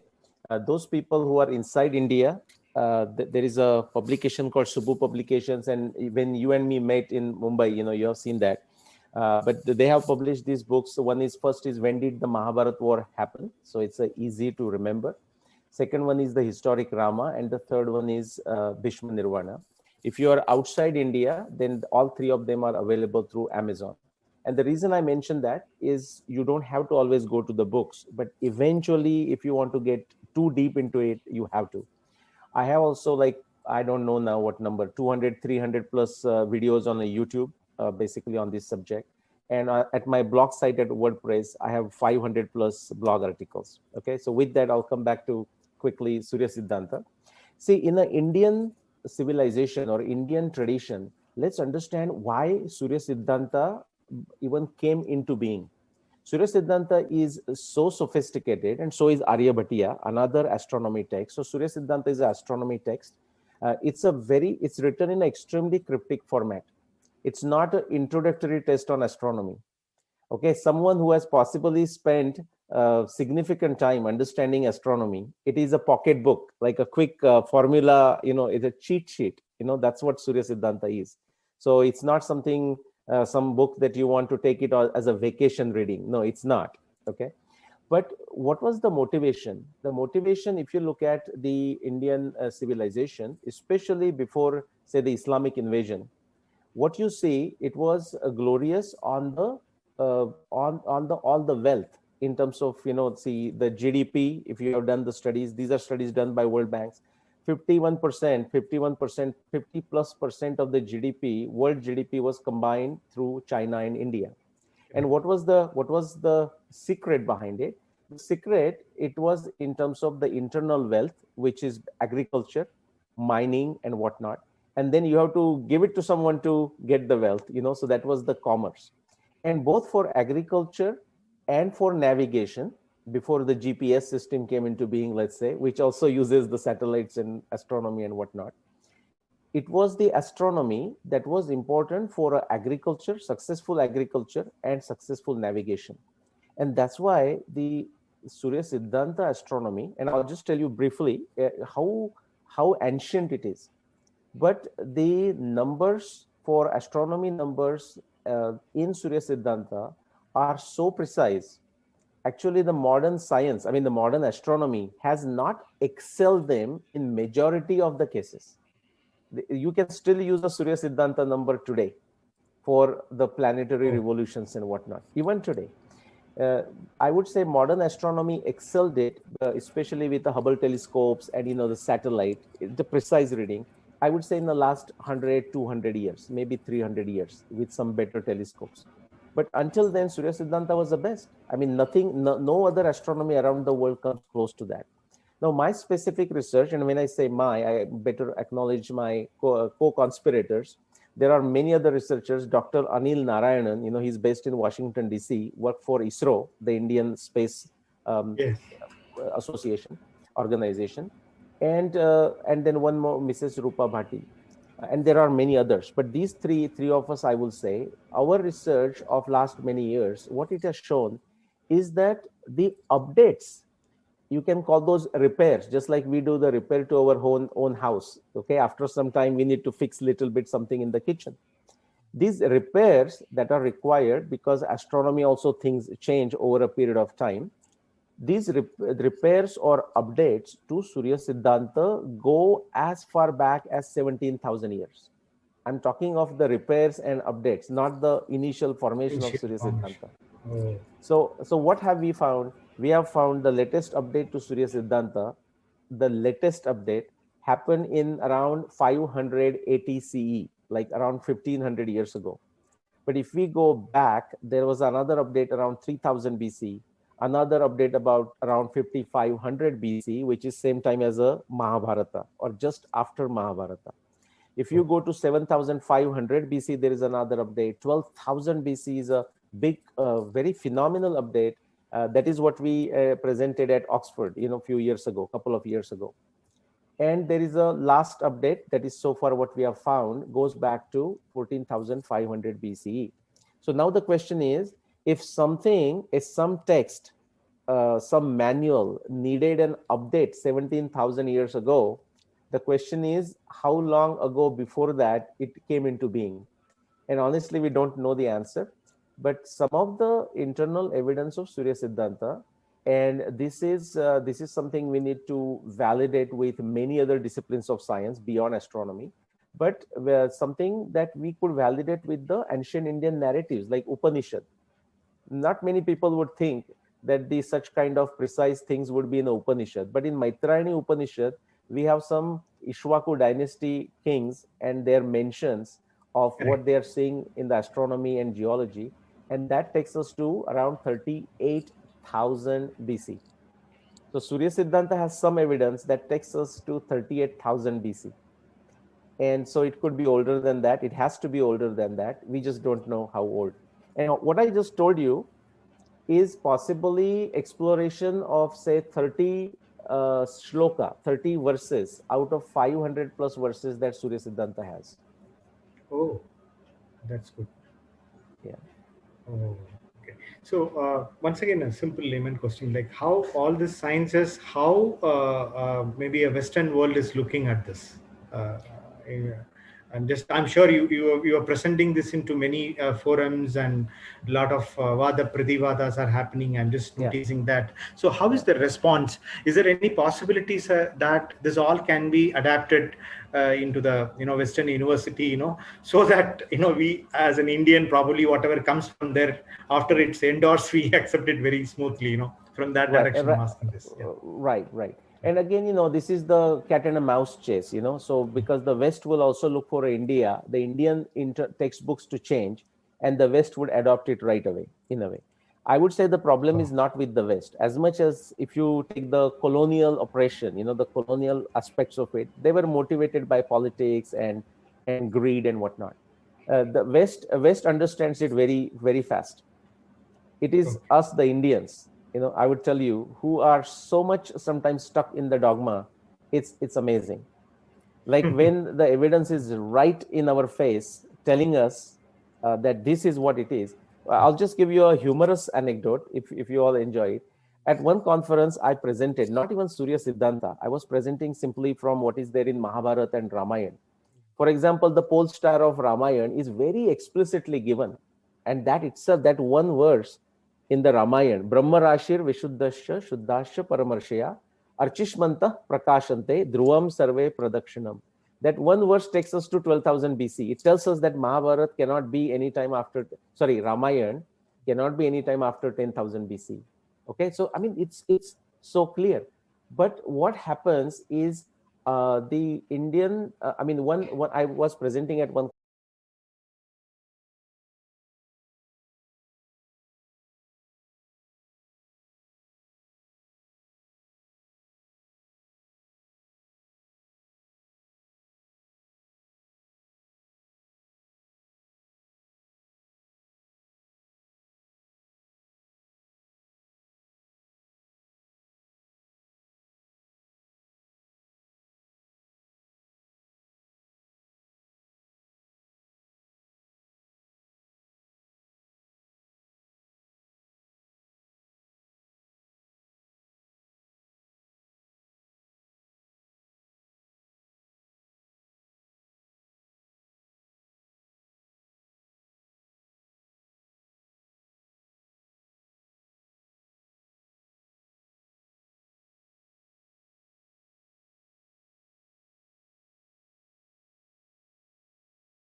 யோகம் தன்னை தாங்குகின்ற நித்யானந்தன் பாதுகை வேதியனாம் நித்யானந்தன் ராஜநடை இடுகையில் வேதநாதமாய் விளங்கும் விந்தையான பாதுகை வேதியனாம் நித்யானந்தன் ராஜநடை இடுகையில் நிரந்தரமாய் விளங்கும் விந்தையான பாதுகை பாதுகை நித்திய பாதுகை नित्यानन्देश्वर परमशिव समारम्भाम् नित्यानन्देश्वरि पराशक्ति मध्यमाम् अस्मदाचार्यपर्यन्ताम् वन्दे गुरुपरम्पराम्.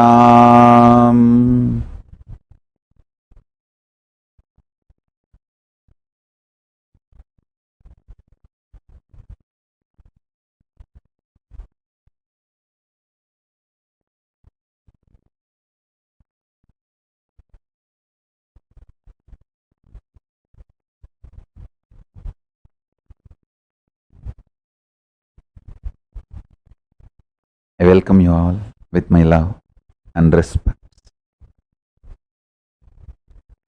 I welcome all the Kailasians, living and practicing Hindus from all over the world. Paramashiva's message directly from Kailasa. Listen.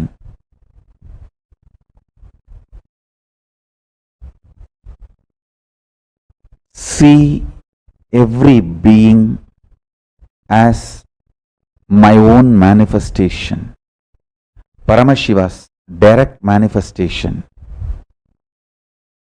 Paramashiva himself manifesting. Treat everyone in your life as Paramashiva and get treated by everyone as Paramashiva. When you treat others as Paramashiva and get treated by others as Paramashiva, you become Paramashiva. This is what is creating an ecosystem. Ecosystem where you treat others as Paramashiva and where you get treated by others as Paramashiva is Kailasa. Even the sincere spiritual seekers may feel this teaching is very impractical. Everyone thinks, let others treat me as Paramashiva first, then I will start. No. Life mirrors what you are. When you start treating everyone as Paramashiva, it mirrors externally, outside, and they start treating you as Paramashiva. Things don't happen the other way. You see, if you expect everyone to treat you as Paramashiva, then they will also be just sitting expecting you to treat them as Paramashiva. But if you start treating everyone as Paramashiva, seeing everyone as Paramashiva, they will start seeing you and treating you as Paramashiva. The person who takes the first step gets entry into Kailasa. Kailasa visa is given to people who decide firmly to treat everyone as Paramashiva in your life. Understand? This is the spiritual instruction to all e-Kailasians and Kailasians.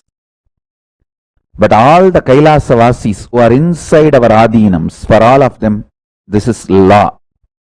From today, start seeing, start experiencing, start relating to every being as Paramashiva.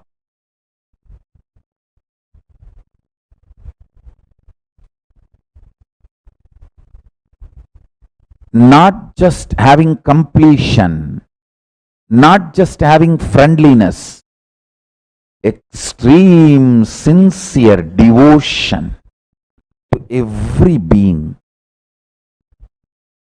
Don't ever think it is impractical. It is possible, practical.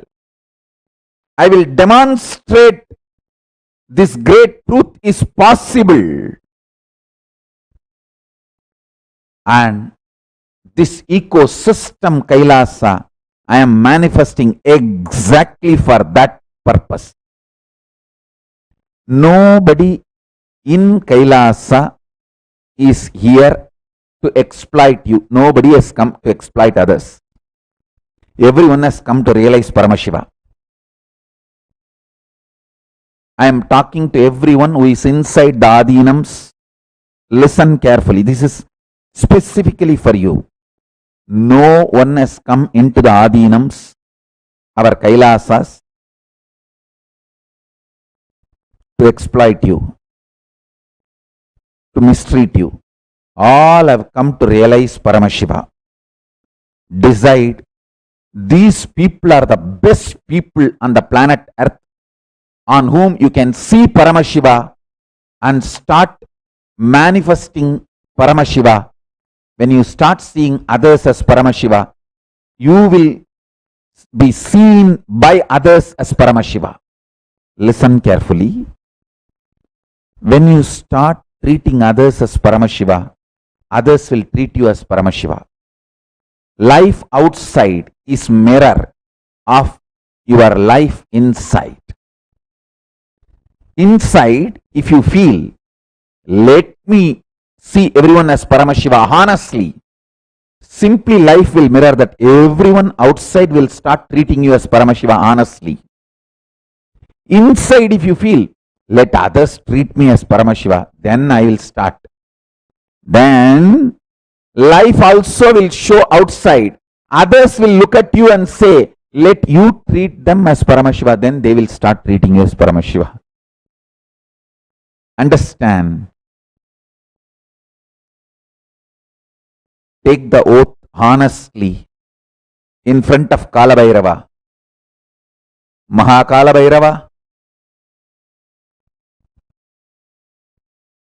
let me see everyone. Let me experience everyone, including me, everyone as Paramashiva.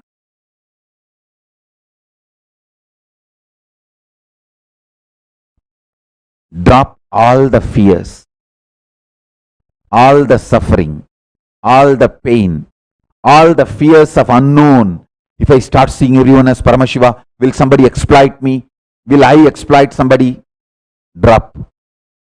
Drop all fears, all cunningness, all confusion, all pains, all anger. Decide honestly to see everyone as Paramashiva. Enter into this unknown spiritual adventure. Go where this spiritual adventure takes you. It will take you to Kailasa straight. You will get Kailasa visa straight. That's all. That's all for today.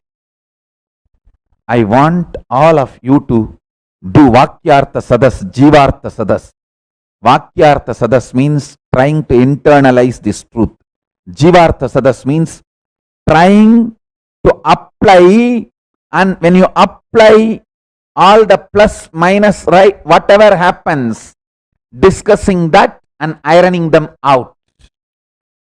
Do Vakyartha Sadas, Jivartha Sadas, everything on this one powerful cognition, one powerful principle.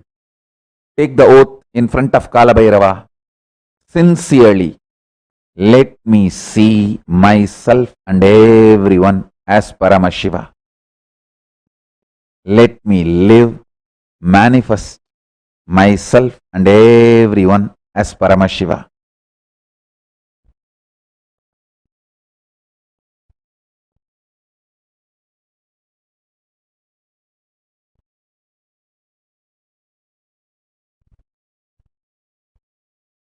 Start living with this I bless you all. Let's all radiate with integrity, authenticity, responsibility, enriching, causing, living Shuddhatvaita Saivam. The state, space, powers, being, superconsciousness, and Kailasa of Paramashiva. Paramashivoham. Om Nithyananda Paramashivoham. The eternal bliss, Nithyananda. Thank you. Be blissful.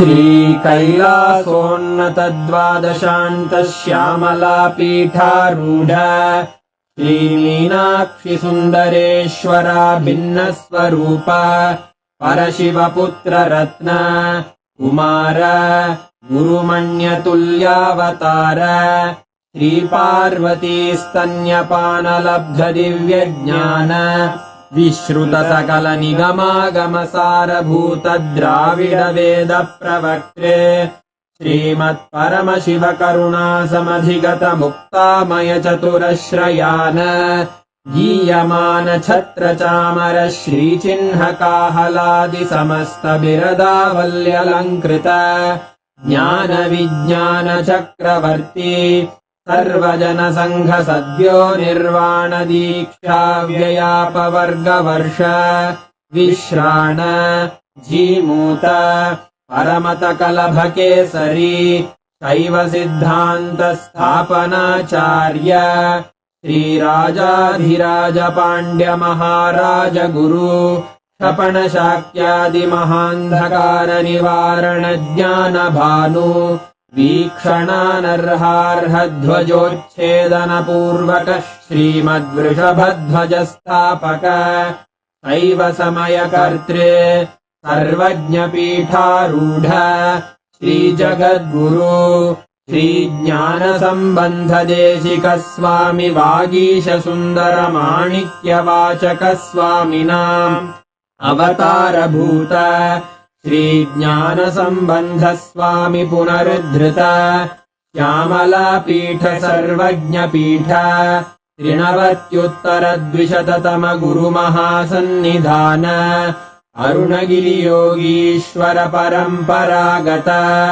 Arunachal सर्वज्ञपीठ गुरुमहासन्निधान Kailash परम्परागत काञ्ची कैलास सर्वज्ञपीठ त्रयस्त्रिंशदुत्तरद्विशततम गुरुमहासन्निधान नित्योत्सव नित्यमङ्गल नित्यकल्याण नित्यरजित कैलास परम्परागत आदिकैलास नित्यानन्दपीठ महासंस्थान महासिंहासनपीठकर्तः साक्षात् श्रीपरमशिव समुद्भूत कैलास परम्परागत वैवस्वतमनु इक्ष्वाकु हरिश्चन्द्र भगीरथ श्रीरामचन्द्र शूरसेन इत्यादि अनवच्छिन्न सार्वभौम चक्रवर्ति परम्परागत चतुष्षष्टि योगिनी मण्डित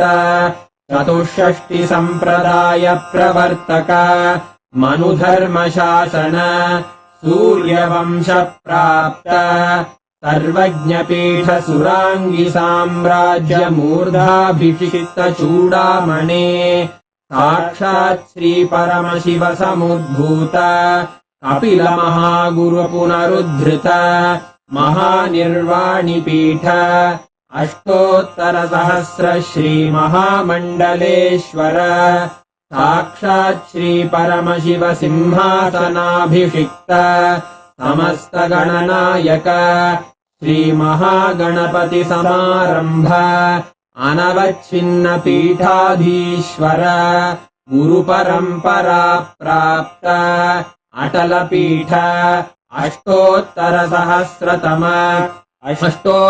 सहस्र श्री अटल पीठाधीश्वर धर्म मुक्ति स्वर्ग पुरस्वर्ण पीठ त्रयोविंश गुरु महासन्निधान कैलास परम्परागत आदिपीठ सर्वज्ञपीठ जगद्गुरो श्रीकैलास पुनरुद्धारक श्रीकैलास परमाचार्य श्रीमत्परमहंस परिव्राजकाचार्यवर्य सच्चिदानन्द प्रणवस्वरूप श्रोत्रिय ब्रह्मनिष्ठ श्रीमज्जगद्गुरु श्रीलश्री भगवच्छ्री नित्यानन्द परमशिव श्री ज्ञानसम्बन्ध देशिक परमाचार्य स्वामिन् अत्रागत्य परिपाल्य च अस्मान् विज्ञान वितरणेन विजयी भव जय जय।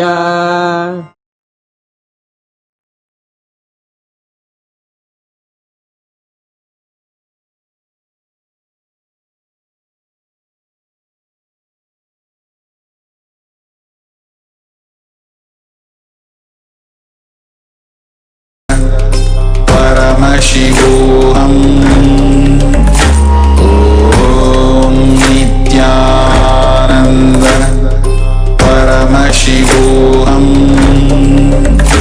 Om Nithyananda Paramashivoham.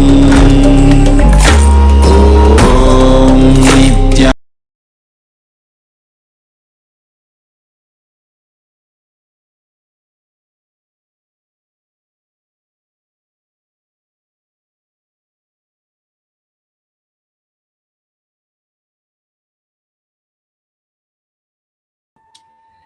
Nithyanandam, a very powerful satsang, a brief, short and sweet satsang by Swamiji. A very straightforward message, including yourself, all the suffering here and there.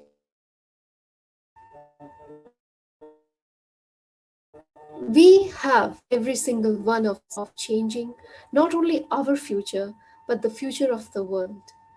Our voice matter, our voice matters. Hindus, we have now the voice, the chance, the opportunity to make our voices heard through the only Hindu nation, the greatest Hindu nation in the world, Kailasa. Now, we have the choice to make our heard. How Hindus should live, how Hindus want to live. Let us live a free, conscious life. Cast your votes at kailasa.org/Hindu votes for the various discussions that's been happening right now about the conversion. We have lost many lives in the name of conversion and many lives to origin in the name of where we are with over 2 billion to not have of our own. Let us revive, let us become a part of the revival by casting a vote in the decisions that matters for Hinduism. So log in to kailasa.org/Hindu votes to cast your vote and let our voices be heard. Thank you, Nithyananda.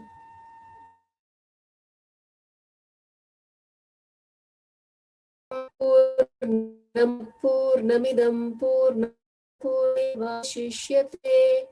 Om Shanti Shanti Shanti. Hari Om Tat Sat. Sarvam Bhagavat Shri Nithyananda Paramashiva Namastu. Om Nithyanandam. Nithyananda.